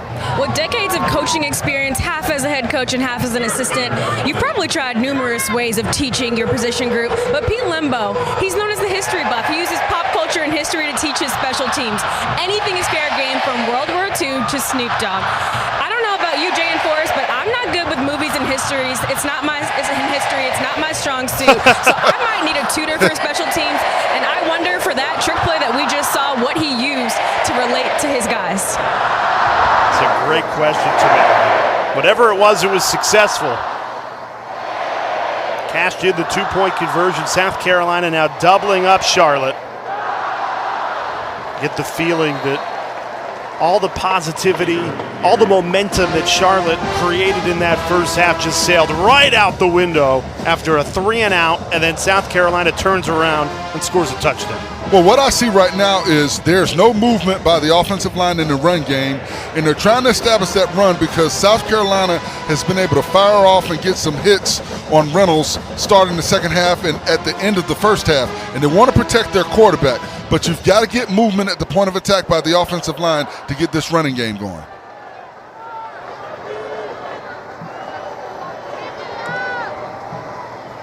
Pressure coming. Reynolds in trouble again. Finds Henry Rutledge. Weaving through traffic. Converts the first down, gain of 11. Brad Johnson on the stop for South Carolina. Feels like it's a Gamecocks defense that, despite allowing that first down, has grown into the game as it's evolved. Well, they've been able to get pressure. What they've been able to do is their outside ends have been able to beat the offensive tackles around the edge, and you've got tackles that are oversetting, so they're beating them with the inside spin move. The tackles have to keep their feet moving. They have to be able to keep a wide enough base to be able to redirect and power step when those defensive ends make an inside move. Pressure coming again. South Carolina dialing up the blitz packages. It's tipped and caught. Brad Johnson has it inside the 5. And it's all Gamecocks right now. And a great job by Jordan Burch to get his hands up, number 5, and block that football. There was so much pressure on Chris Reynolds. They brought the blitz, and it looked like they picked it up, but Reynolds was flushed out of the pocket, and he's trying to throw off of his back foot, and you saw Burch, number 5, able to get his hands up and tip that ball, and that tip drill is what defenses practice every day, and you saw what happened right there. Brad Johnson, Johnny on the spot to get the interception.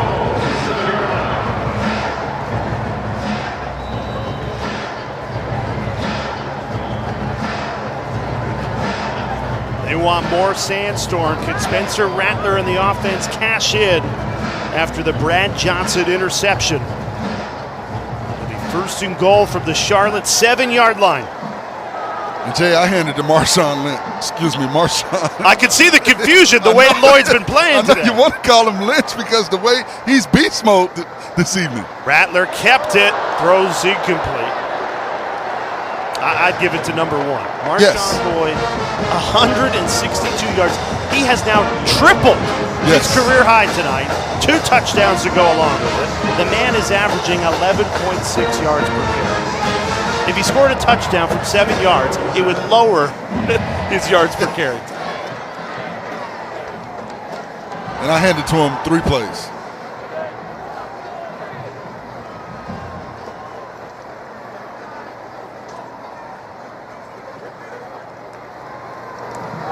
Lloyd gets it. Breaks another tackle, and he's in again! 3rd touchdown of the night for Marshawn Lloyd!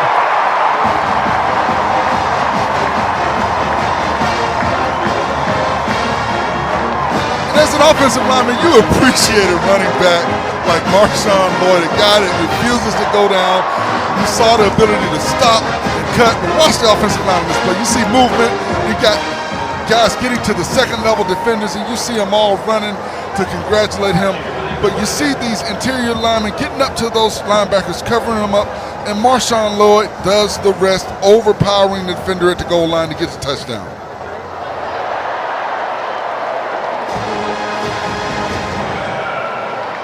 $169 yards on 15 carries, 3 touchdowns, and yeah, you can cue up Sandstorm for the 2nd time in a matter of minutes.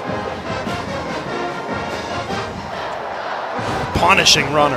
And what I love about him, he wants to run over defenders. And look at the lineman running to him. You gotta love that. Yes, that is what you're looking for if you're the offensive coaching staff from this South Carolina ball club. We don't care that we've got guys hurt. We've got other guys that can fill in. We've got a dominant running back. We're going to line up, and we're going to hit you in your mouth, and we're going to dare you to try and stop us. And that is exactly what they've done throughout this ball game. I know we expected Rattler to be more involved, but I love what I'm seeing from this offensive line. They are answering and accepting the challenge.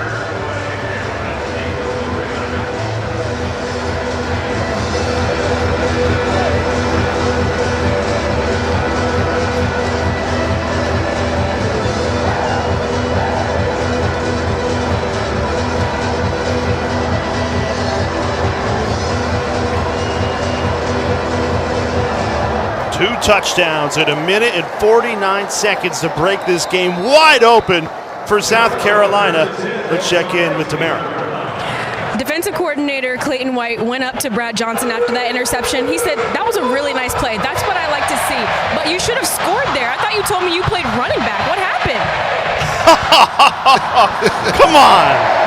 After the interception sets up the touchdown? He tried. I give him credit. He tried to get it over the goal line. Brad Johnson, a sixth-year senior, who Shane Beamer looked him in the eye this week and said, we need a vocal leader to step up. This is your defense now. Makes a play like that. With the defense banged up, they looked shaky in the first half of this game and now in control. Another big hit forces the incompletion. Elijah Spencer jacked up by Reed. And that's one of those plays where Spencer goes back to the huddle and tells Reynolds, hey, I know we're trying to win a football game, but don't do that. Don't throw me that pass again. I've got a safety coming up. You know, I'm wide open. Don't throw that pass again.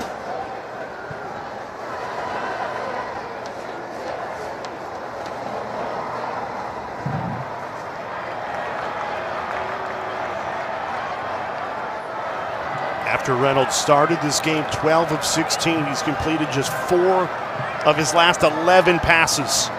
South Carolina dials up pressure again, and it leads to another interception. And they brought the blitz once again. They brought 6, one more than South Carolina could block. And you've got Reynolds trying to throw off of his back foot. When he's getting hit, he doesn't have enough on the football. And once again, this opportunistic defense by South Carolina makes a big play. Watch Reynolds. He gets hit, and there's nothing that he can do. He tries to get something on the football, but he just doesn't have enough because he's throwing off of his back foot and he's getting hit at the same time. He can't step into the throw because of the immediate pressure, and the ball goes off of the offensive player's hands. And once again, you've got a South Carolina defender on the backside, DQ Smith, making a big play. And that one will count for the true freshman. Thought he had his first career interception earlier. It was overturned. He's been a ball hawk back there. And again, in a banged-up secondary, a true freshman, local native to Columbia, South Carolina. Well, I think one of the things that I've seen from this South Carolina defense, they made some adjustments. They've been able to get pressure with those outside ends, but they've also found a blitz package that has confused the Charlotte offensive line. They're bringing 6, and when you look at bringing 6 and only having 5 to block, Charlotte has to do a better job of reading that and getting rid of the football. They're putting Reynolds in a bad position. Rattler decides to run, tripped up at the 30. Chase Monroe on the stop.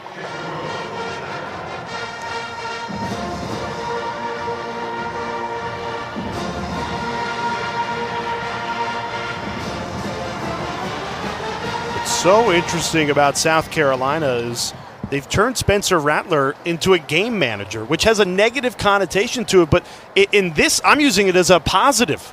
No turnovers. He has controlled and managed this game.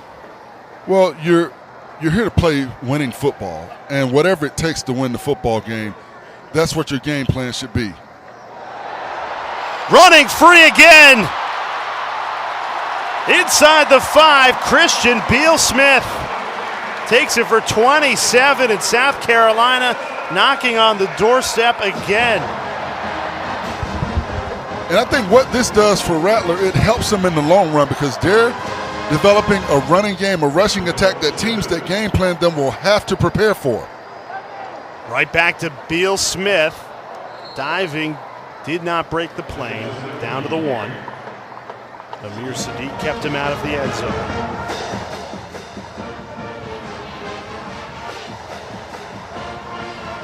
Came in averaging 70 yards on the ground.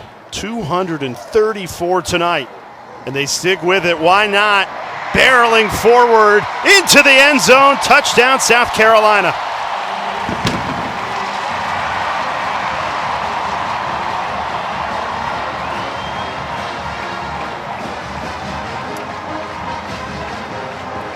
Three rushing touchdowns, all in this third quarter.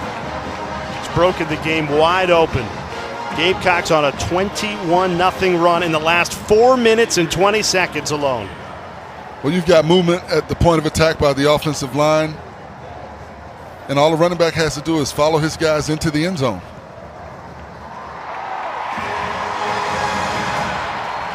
It is all South Carolina. They busted this game wide open. 42-14 lead midway through the third. Now, the Spencer Rattler story is well documented, but it's worth revisiting with the success South Carolina's having tonight. The number one ESPN 300 quarterback goes and leads the Big 12 in passing. Then in 2021, preseason Heisman frontrunner bench for Caleb Williams transfers to South Carolina. It's been a shaky start through 3 games coming into tonight. 5 interceptions has really killed him in those first 3 games. A 1-2 start. Tonight, not flashy. Not the number one quarterback we're used to seeing back there, but in control. I use the term game manager, no turnovers, and he's really relied on that run game to carry this South Carolina offense. Well, it's about wins and losses. It's not about personal numbers. It's not about personal gain. And that's what being a leader is all about. Doing what you have to do to help your team win the football game. There's going to be some times where they need Spencer Rattler's arm to win football games as they progress through the season and they get into the meat of their SEC schedule. But I like the fact that he's being the leader that he needs to be tonight and doing what's necessary to help his team win a football game. Is this a viable strategy going forward for South Carolina to keep Spencer Rattler in this, conservative play calling mold, rely on the run game? Or are they going to need him to get back to the level that they expected when they brought him in? I think they'll need him to get back to that level that they expected when they brought him in. But I also like the fact that they're developing a rushing attack, and they're doing it with a lot of players out on offense. So they're proving to themselves offensively that we can win with the talent that we're able to put on the field. So you have to find ways to win, and that's what coaching is all about. That's what game planning is all about. And they're finding a way to be successful offensively and get a start. They didn't get more than 3 points in the first quarter, but the first play of the second quarter, they got a touchdown.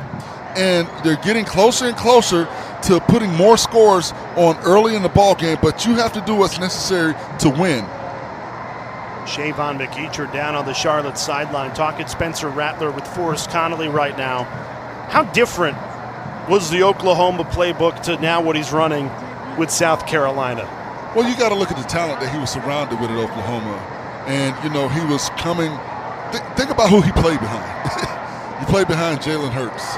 And you saw all the talent. And South Carolina has that type of talent. But once again, you've got so many players injured. I think right now you've got a dynamic duo in the making. If Rattler can get his arm going the way that we know he's capable of with the running ability of Marshawn Lloyd, I do think Jaheim Bell needs to be more involved because he's a Swiss Army knife type player. But I think Rattler has found himself something, and defenses now will have to game plan for this rushing attack. And meaning they're going to put more players in the box. That helps Rattler. Give Rattler opportunities to go down the field with a vertical passing game. New quarterback in for Charlotte. Xavier Williams into the game. Chris Reynolds battled in that first half. Had the lead in this game for Charlotte. But just think he's taken one too many hits. There's a long season ahead for Charlotte, so they get him out of the game. This game was close the entire first half. And then South Carolina, 32 unanswered. Really broke this game wide open. They were down 14-10. Since then, 32 straight. And since that first quarter, Rattler was only 1 of 3. He's 11 of 15 for 145 yards. Relying on that run game that delivered 235 yards for South Carolina. Williams in trouble, trying to turn the corner, get to that first down marker. He's going to be shy by a solid 4 yards. And the South Carolina defense once again is able to get immediate pressure on the Charlotte quarterback. And they're getting that pressure with 4 pass rushers.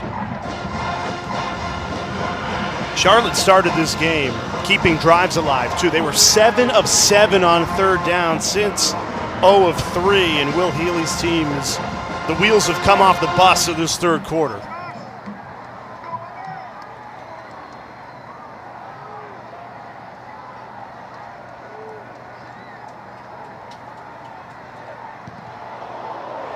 Almost a blocked punt. Instead, running into the kicker. There's a flag down.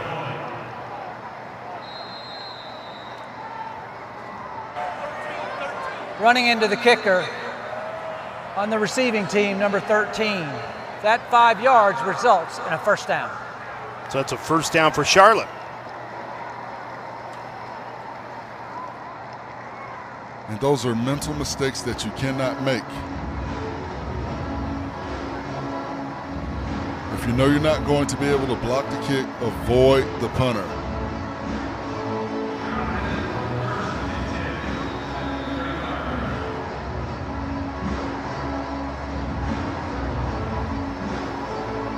Shane Beamer's defense has to stay out onto the field. I think that's the biggest change between the first half and the second half, Forrest, is this defense really struggled to get off the field in the first half. 7 of 7 allowed on third downs. And now in the second half, they created 2 turnovers, created a punt. Well, they become playmakers in the second half. And I think that's the thing that was missing in the first half. They were almost there. They had some hurries. They got some hits on the quarterback Reynolds towards the end of the first half. But they became more playmakers in the second half. And they made big plays. Tip balls, interceptions, sacks. And they've only allowed 25 yards since those opening 2 touchdown drives. Reaching for the first down marker, got 5, needed 4, and Rutledge moves the chains.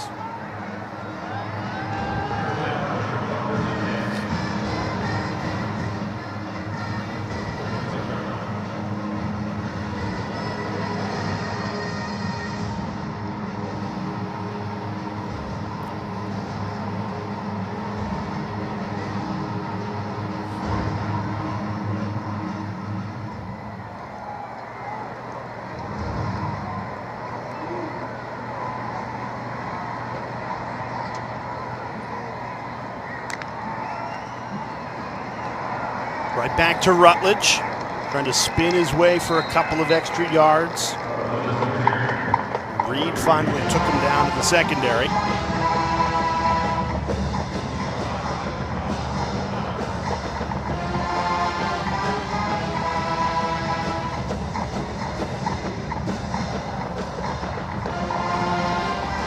It's a third quarter that has completely belonged to South Carolina. Gamecocks on a 32-0 run in this game, 22 of those 32 coming in this third quarter.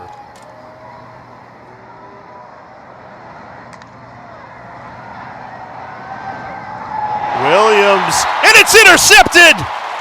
Cam Smith read it so well. Cam Smith was all over that play. The quarterback eyeballed his receiver the entire time, and you saw Cam Smith. He watched the quarterback's eyes, and he stepped right in front of the receiver. It's the third straight Charlotte drive that ends with an interception. Brad Johnson, DQ Smith, and now Cam Smith. Well, when you've got a defense that's been able to get immediate pressure on the quarterback, they know that the quarterback is looking to make short, quick passes. And you saw Cam Smith read the quarterback's eyes and jump that route. He had DQ Smith on the backside, so he knew he had protection if he didn't get to the football. That was Williams' first throw of the game, but it's picked off. Rattler steps up in the pocket, hits the check down. Juju McDowell on the reception. And, although that was only about 3 yards on that play, that was a good play for Rattler. He didn't try and force it. He took what the defense gave him. He sprinted to the outside, broke contain. He could not find anything, and he got the ball to a playmaker. So little things like that, little intangibles, are what helps a quarterback, develop confidence. Another quick hitter. First down and more. Amarian Brown, the transfer from Georgia Tech, takes it for 17. You can see there was a clear game plan coming in tonight. Make it easy, make it simple for Spencer Rattler, and it's paid off. Well, you want to see success. There's been a lot of negative conversation about his play this season, so you want your quarterback to be successful and build on that success. How much longer would you keep him in this game? This will probably be the last drive that I have him in. Throwing for a third straight play, into the flat again, weaving through traffic. Juice Wells takes it for another first down, into the red zone once again.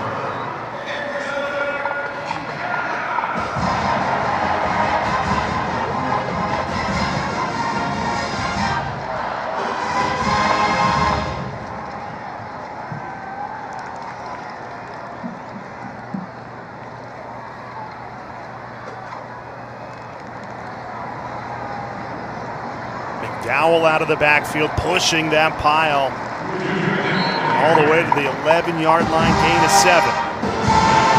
And everything throughout this evening for the South Carolina rushing attack has been fall forward.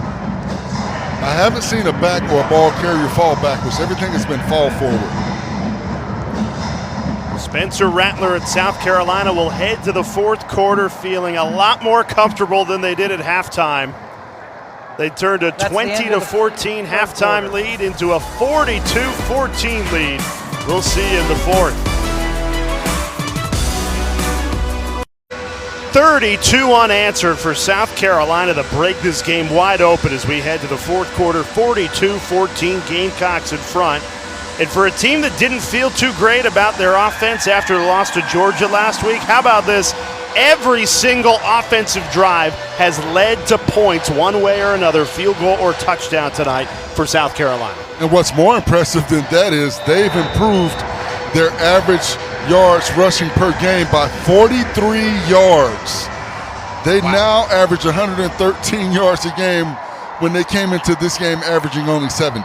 242 yards rushing on the night. Rattler goes to the air here. McDowell's wrapped up.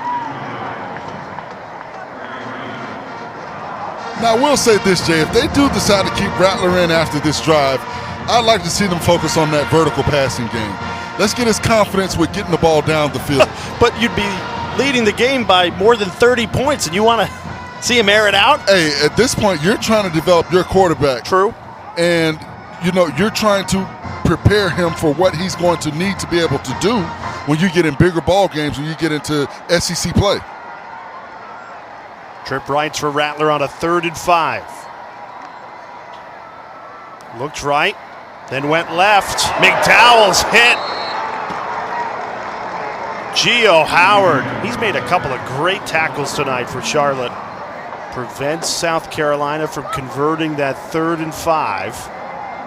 That's one of those throws. Once again, when you go back to the huddle and you tell the quarterback, hey, man, don't throw that.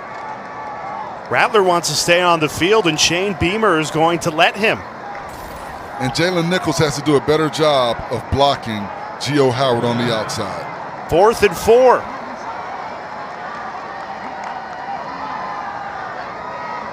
Rattler steps up, escapes the pressure, surveying the field, not going to get there.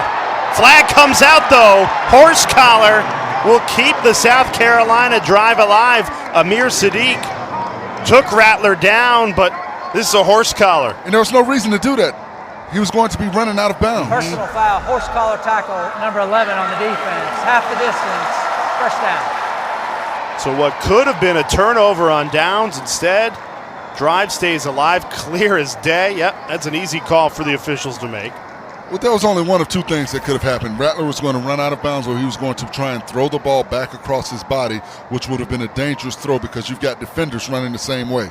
So a poor job by the defender on that play to grab him and get the horse collar. That would have been the first drive without any points to show for it for South Carolina. Instead, after the horse collar penalty, a 1st and goal.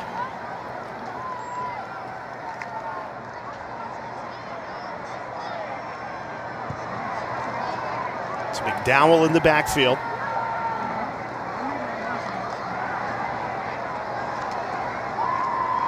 He gets the carry. No room to run right up the middle.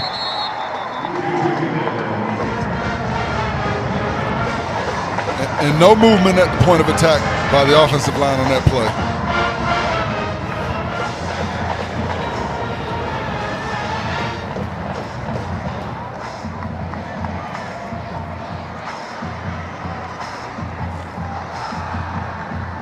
Rattler runs back into the huddle. Wonder if they'll let him take a shot at the end zone with his arm. He's yet to throw a passing touchdown tonight, despite the 42 points.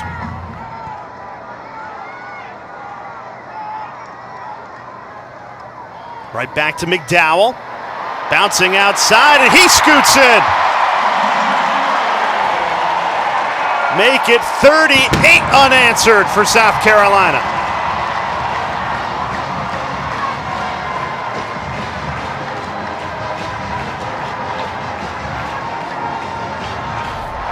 And you see the bounce. McDowell, he doesn't see what he likes inside. He's able to bounce it to the outside and power it over the goal line to the end zone for the touchdown.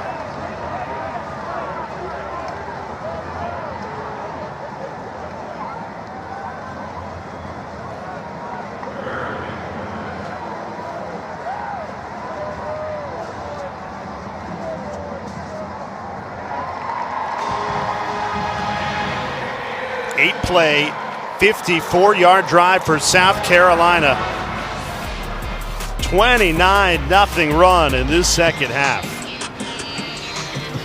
ESPN College Football is presented by delicious ice-cold Dr. Pepper, the one fans deserve. Well, plenty to be happy about if you're a South Carolina fan, particularly if you're here at Williams-Brice Stadium. Awesome atmosphere on a Saturday night in the SEC. You take a look at the conference rankings coming into the week.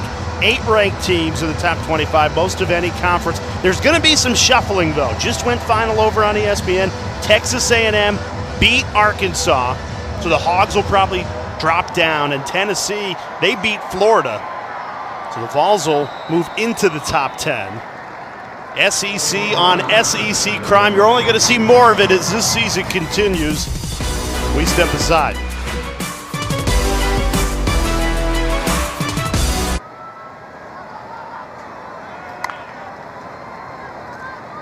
Williams, the backup, still in for Charlotte.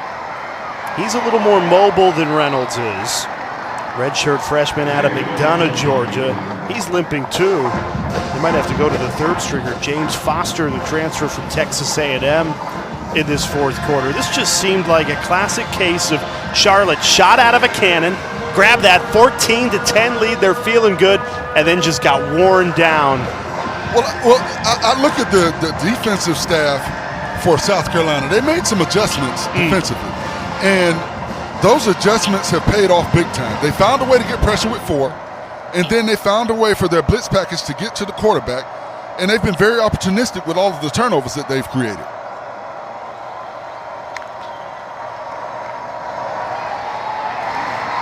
Pressure coming. Williams wrapped up at the 30. Only got 2, needed 7. And once again, you've got 4 pass rushers getting immediate pressure on the quarterback, 7 back into coverage.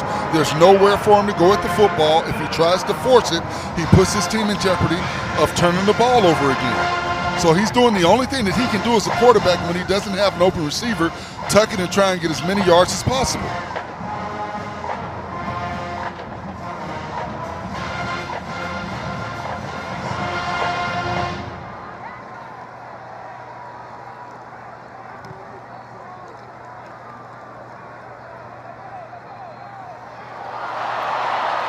Here's Van. Across midfield, there's a flag down.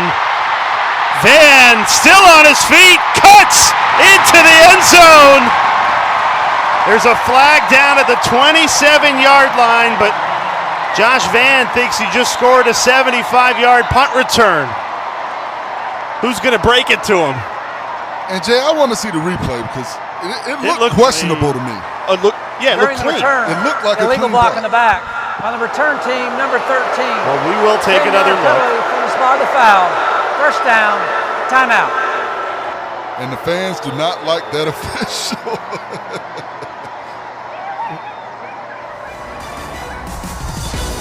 Well, it's coming back. We have to step aside. We'll take a look when we come back.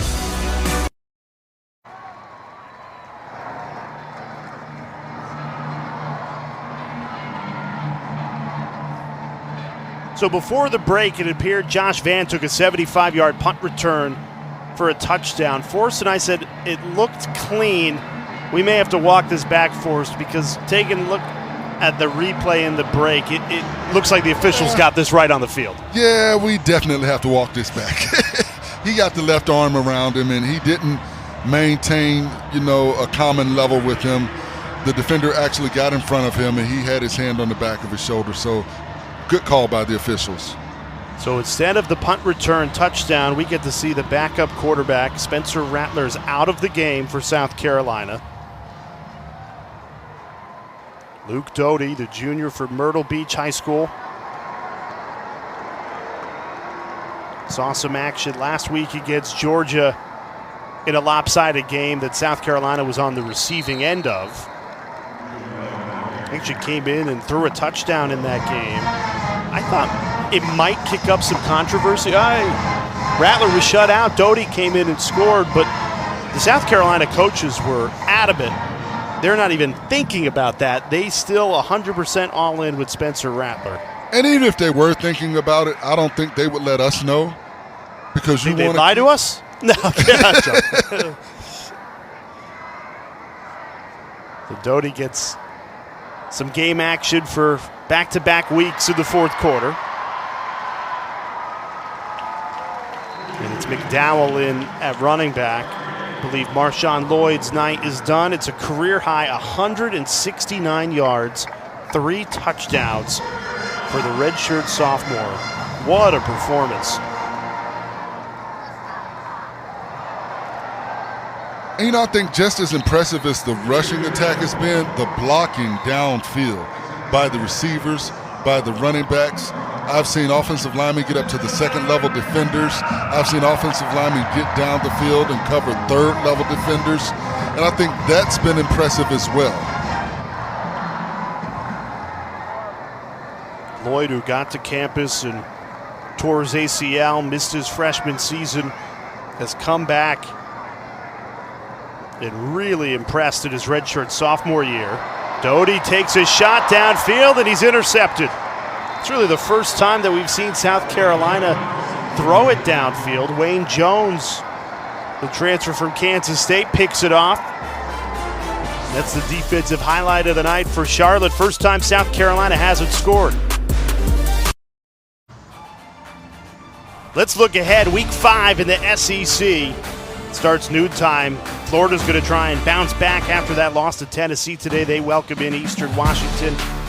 SEC Network, South Carolina, right back here at Williams-Brice Stadium to take on South Carolina State. And then Texas A&M's got to feel really good after they just knocked off number 10 Arkansas. They take on Mississippi State at 4 Eastern, 3 Central. All games available on the ESPN app. Georgia will likely stay the number 1 team in the country. That's your nightcap at Missouri. Forrest Connolly, Jay Alter with you. There's another college football Saturday comes to a close across the country, not necessarily in the SEC. Forrest, what was your number 1 headline from the day? I think my number 1 headline is Florida State is back. You're a Florida State alum. We should mention that. Is that really your number 1 headline? No. Tennessee finally got past and got that monkey off their backs, beating Florida. I think that's the big story. And it's SEC football. Tennessee, they've had some really good teams, but they have not been able to get past that hump.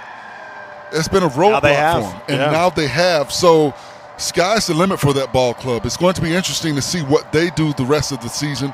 I like what I've seen from South Carolina developing this rushing attack. I think this opens up the passing game for Spencer Rattler as they move forward. And Georgia, they weren't as dominant as we thought they would be today against the Kent State ball club that was game. Miami, Huge loss to Middle Tennessee State at home. Van Dyke, the quarterback that people were talking about, got benched today. So it's going to be interesting to see what Coach Cristobal does moving forward, because Garcia came in the game and had some good moments. So there's just so many storylines with college football. We saw Michigan get tested for the first time. I'll go back to Tennessee. What a fun atmosphere that was in Knoxville. College game day, and they delivered. That was a game that, if they're for real, which now they're going to be a top 10 team, they had to win today, and they took care of business, as you said, against a Florida team that's gotten their number. Great catch!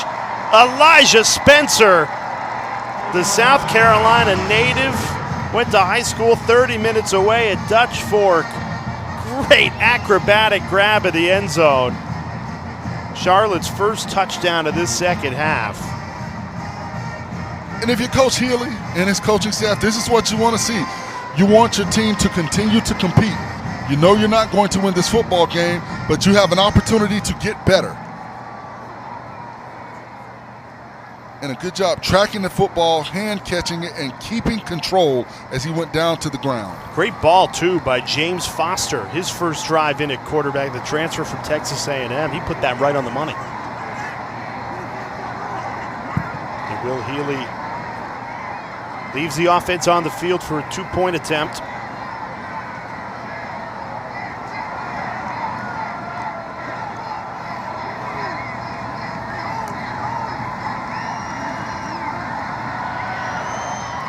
Incomplete.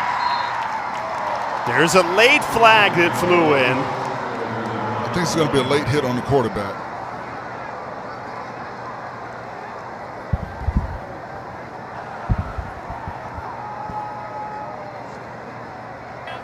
Personal foul, roughing the passer, number 99 on the defense. Half the distance, first down. 9th penalty against the Gamecocks tonight.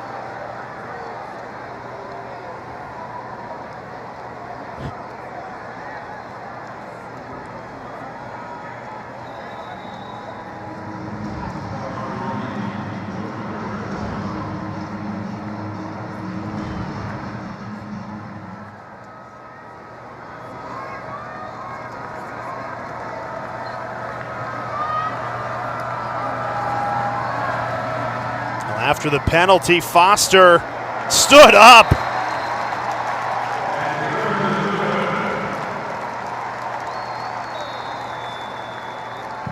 Reed again with a big hit to prevent the 2-point conversion. South Carolina really dialed it in defensively. They lead by 29.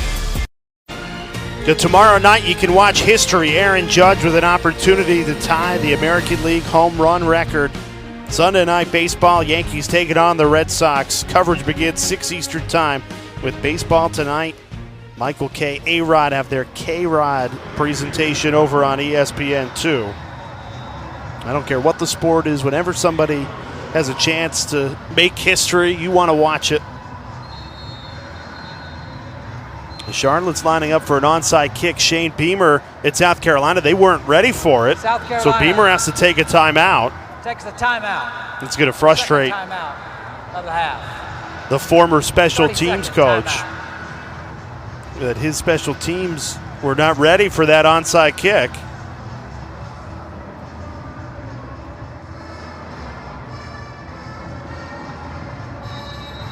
Now, Forrest, let's take a look at the AT&T 5G best moment from today. What was your best moment? Well, I think Marshawn hurdling the player has to be the best moment in college football today. I mean, it was amazing, and not only just hurdle, but the score. You see guys hurdling, they get tackled, but he hurdled over him and then outran the defenders to get the touchdown. Awesome play by Marshawn Lloyd. AT&T 5G best moment of the day. Lloyd, the career high 169 yards and 3 touchdowns, but that, I agree with you. Play of the day might not just be play of the day in this game. I think it could be the play of the day in the country. What can top that? I mean, because he cleared him. Onside kick attempt. Great opportunity for the hands team to get a real game rep. South Carolina has it.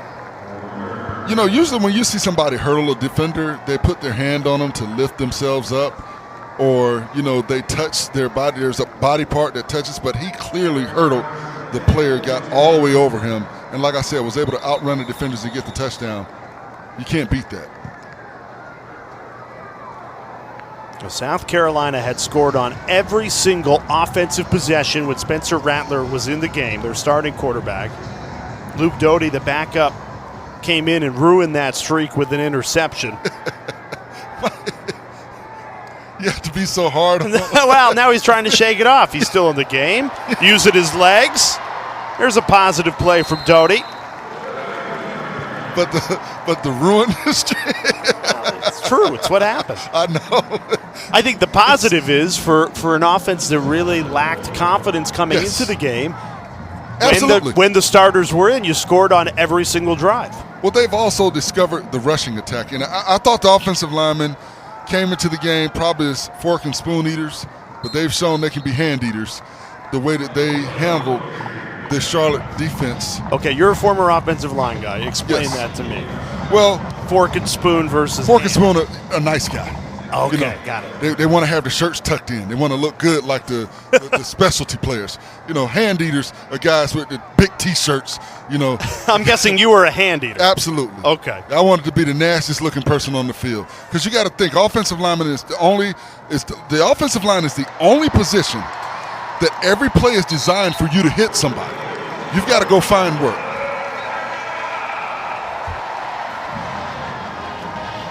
Loosen the belt a little bit and just go to work. Absolutely. You know, I want offensive linemen that are slobbing and just got dirt all over them. I don't want no clean guys. I want guys that want to get down and dirty in the trenches. Now that's what South Carolina did. The rushing attack, 285 yards. Coming into the game, their season high was 92 yards. They had failed to even break 100. And now 285. In the 3 games combined, 211. And when you've got backup offensive linemen, that's one of the challenges that you present to them. Ball popped out. Was the knee down is the question. One of the more difficult things to do when you've got backup linemen in the Rolling on the game field is a fumble recovered by Charlotte. First down. Charlotte ball. is pass protect. So the run game is what you focus on. And I'm sure that's been a focus and a point of emphasis for this offensive line, for this offense, as they've prepared for this ball game this week. And when they get into more SEC play after this South Carolina State ball game next week, you're going to have to be able to run the football.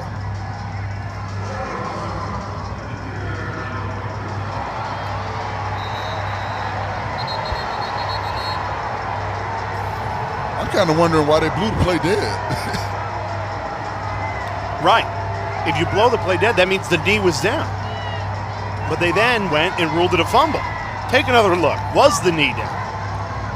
No, it was not. Oh, no, but his knee was down when he recovered. Yep. That's why they blew it dead. Chase Monroe, and his knee was down when he picked up that football. Yes.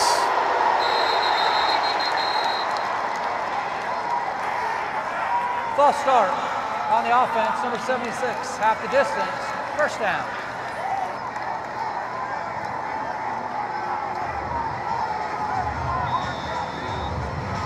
So Charlotte backed up to their own 1 yard line.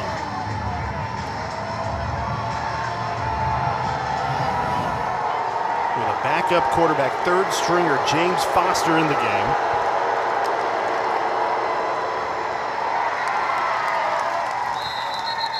Just wanted to get it out of the end zone, avoid the safety. Everything from Charlotte should be downhill.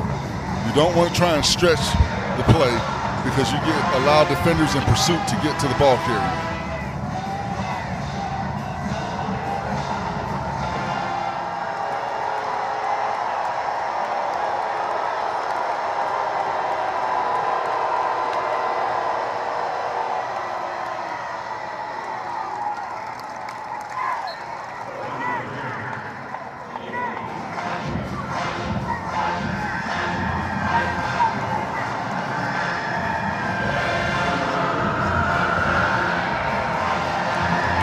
to look at this Charlotte team and say they will go as far as Chris Reynolds can take them. You know, in games that Reynolds has played all 4 quarters, they're 1-0. In games he has not, due to injury, they're 0-4. 0-4, excuse me. Yep. 0-3 coming into the day, soon to be 0-4. Free play here. South Carolina jumped, so Charlotte will get another chance on this 3rd down. Offside on the defense, number 76 in the neutral zone at the snap. Replay, 3rd down.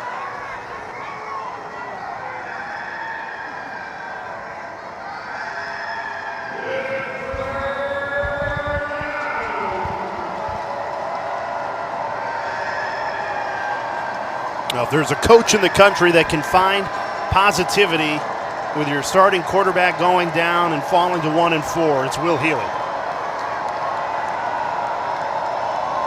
Always looking at the bright side.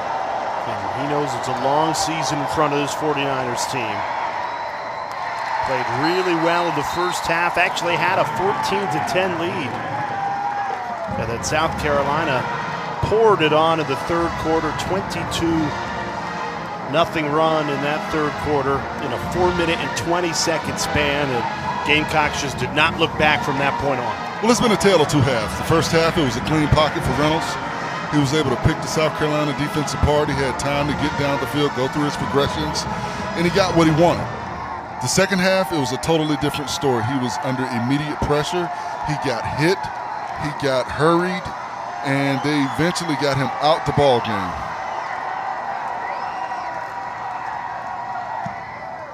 The question for South Carolina moving forward is, you looked great today. Can you do it against an SEC opponent?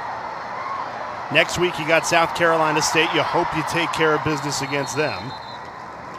And then it's in the throes of SEC play, and right now you're 0-2, albeit against top 10 teams in Arkansas and Georgia. But can you get the version of South Carolina that we saw tonight in conference play? Well, when you look at their early schedule, they may have had the toughest schedule in the country when you have to play 2 top 10 teams.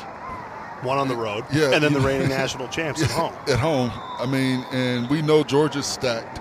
I think you take next week to continue to develop what we've seen this afternoon. You take next week to allow Spencer Rattler to work on that confidence. You take next week to develop a vertical passing game as you prepare for the SEC play that comes after that South Carolina State ball game. And hopefully you bottle up this rushing attack and can take that with you the rest of the season. Well, I think people need to look past. There are going to be some naysayers that say, well, Rattler didn't have a great game. He didn't put up the dynamic numbers. But I look at the cup being half full as opposed to half empty. And I look at the positives, and I think this rushing attack gives teams and opponents something else to think about now. Because you know Rattler's going to eventually get it together. He's going to eventually get into a rhythm. And you think about this, Jay. You get this type of rushing attack along with a confident Spencer Rattler throwing the football. Very dangerous. Now you got yourself, you're cooking with something right there.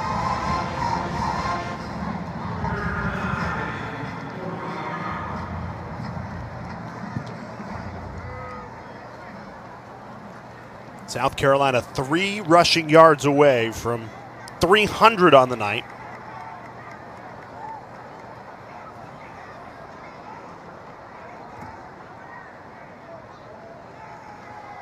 More concerned with giving Doty a shot, and he takes advantage.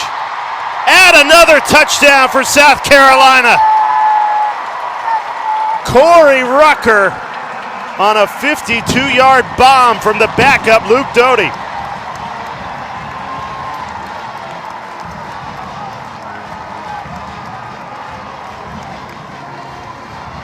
And because of that rushing attack, you're concerned with South Carolina running the football, and Doty does an excellent job of laying it out where his receiver, all he has to do is run up under the football. The ball falls right into the cradle. Boom. The ball is right there. All the receiver has to do is run, and Corey Rucker, he does the rest.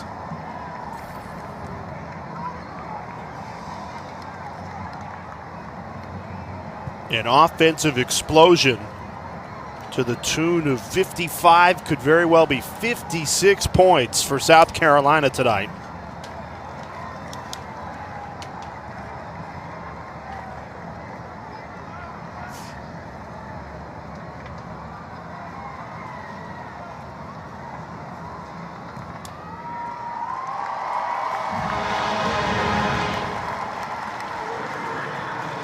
Well, the only thing you could say to criticize the Gamecocks offensively, what has been a tremendous performance, is another slow start offensively. That first drive, you settle for the field goal instead of the touchdown. But from that point forward, boy, they flipped the page, and Shane Beamer's team has looked terrific tonight. And I think this is great for Coach Beamer. He's been under a lot of pressure.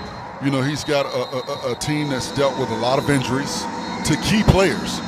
Not just injuries, but injuries to key players and key contributors. So for his ball club to accept the challenge and come out here and play like they've played this evening, I think it's a testament to this team, you know, doing what is necessary to win the football game. Well, it's funny you use that word pressure, because we asked Shane Beamer in our coaches meeting, were you guys victims of your own success last year? Last year, Shane Beamer comes in, zero expectations. Everybody thinks they'll be the worst team in the league. They make a bowl game. They win a bowl game. Then everyone this year is thinking, okay, South Carolina's back. You lose those 2 games early. We said, are you the victim of your own success? I loved his answer. Good. We want the success. We want the pressure. We want the expectations. That's what we want at South Carolina. So he invites all of that. Well, to survive in SEC football, you have to have expectations, and you have to feel like every game is a winnable football game. When you look at the success that they had last year, and then you add a Spencer Rattler, of course there's going to be expectations to exceed what you did the previous season. And those goals are still attainable. Right in front of Shane Beamer and this Gamecocks team.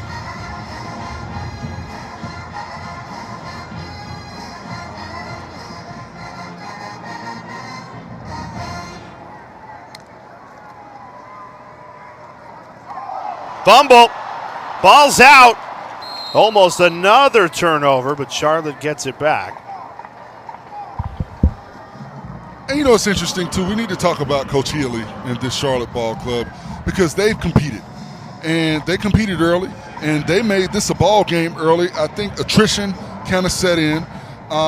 But they've got to go back to the drawing board. They've got to figure out a way to protect their quarterback a little bit better. But we see what Chris Reynolds is capable of when he has a clean pocket. Again, his team led this game 14-10 in the second quarter. Only trailed by 6 at halftime.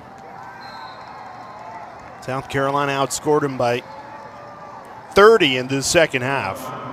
Left no doubt. But they've continued to fight. And that's a reflection of Coach Healy and his staff.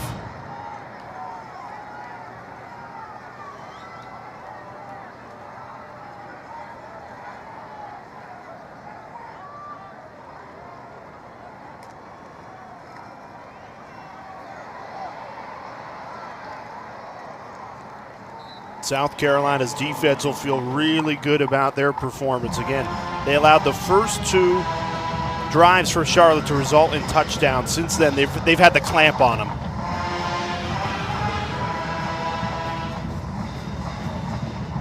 And it's all about game planning. It's all about making adjustments, in-game adjustments. And I also think the offense staying on the field allowed the defense that is missing a lot of key contributors to get rest. I saw a tired defense last week against Georgia in that ball game. Today I saw a defense that had the energy to get up the field and apply pressure to the quarterback because they weren't on the field all day. Shane Beamer told us the key for this South Carolina team, not just this game, all season long, sustaining drives, both for the offense, but like you said, the defense, keeping them off the field. That's what they did tonight. When Spencer Rattler was in the game, South Carolina scored points on every single offensive drive.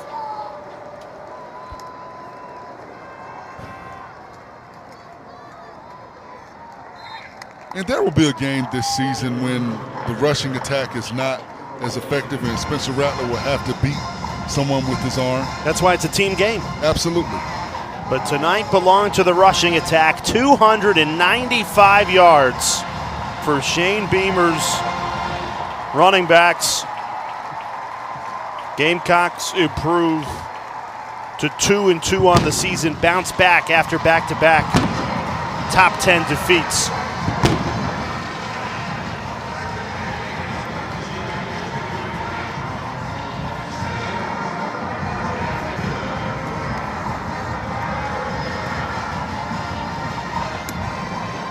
South Carolina only a 6-point halftime lead, but ends up being a comfortable win for Shane Beamer and the Gamecocks. 56-20 is the final. For Forrest Connolly, Tamara Brown, our entire terrific crew, I'm Jay Alder saying so long from Williams-Brice Stadium. South Carolina wins it comfortably. We'll see you next week. Week 4, college football in the books. Thanks for joining us.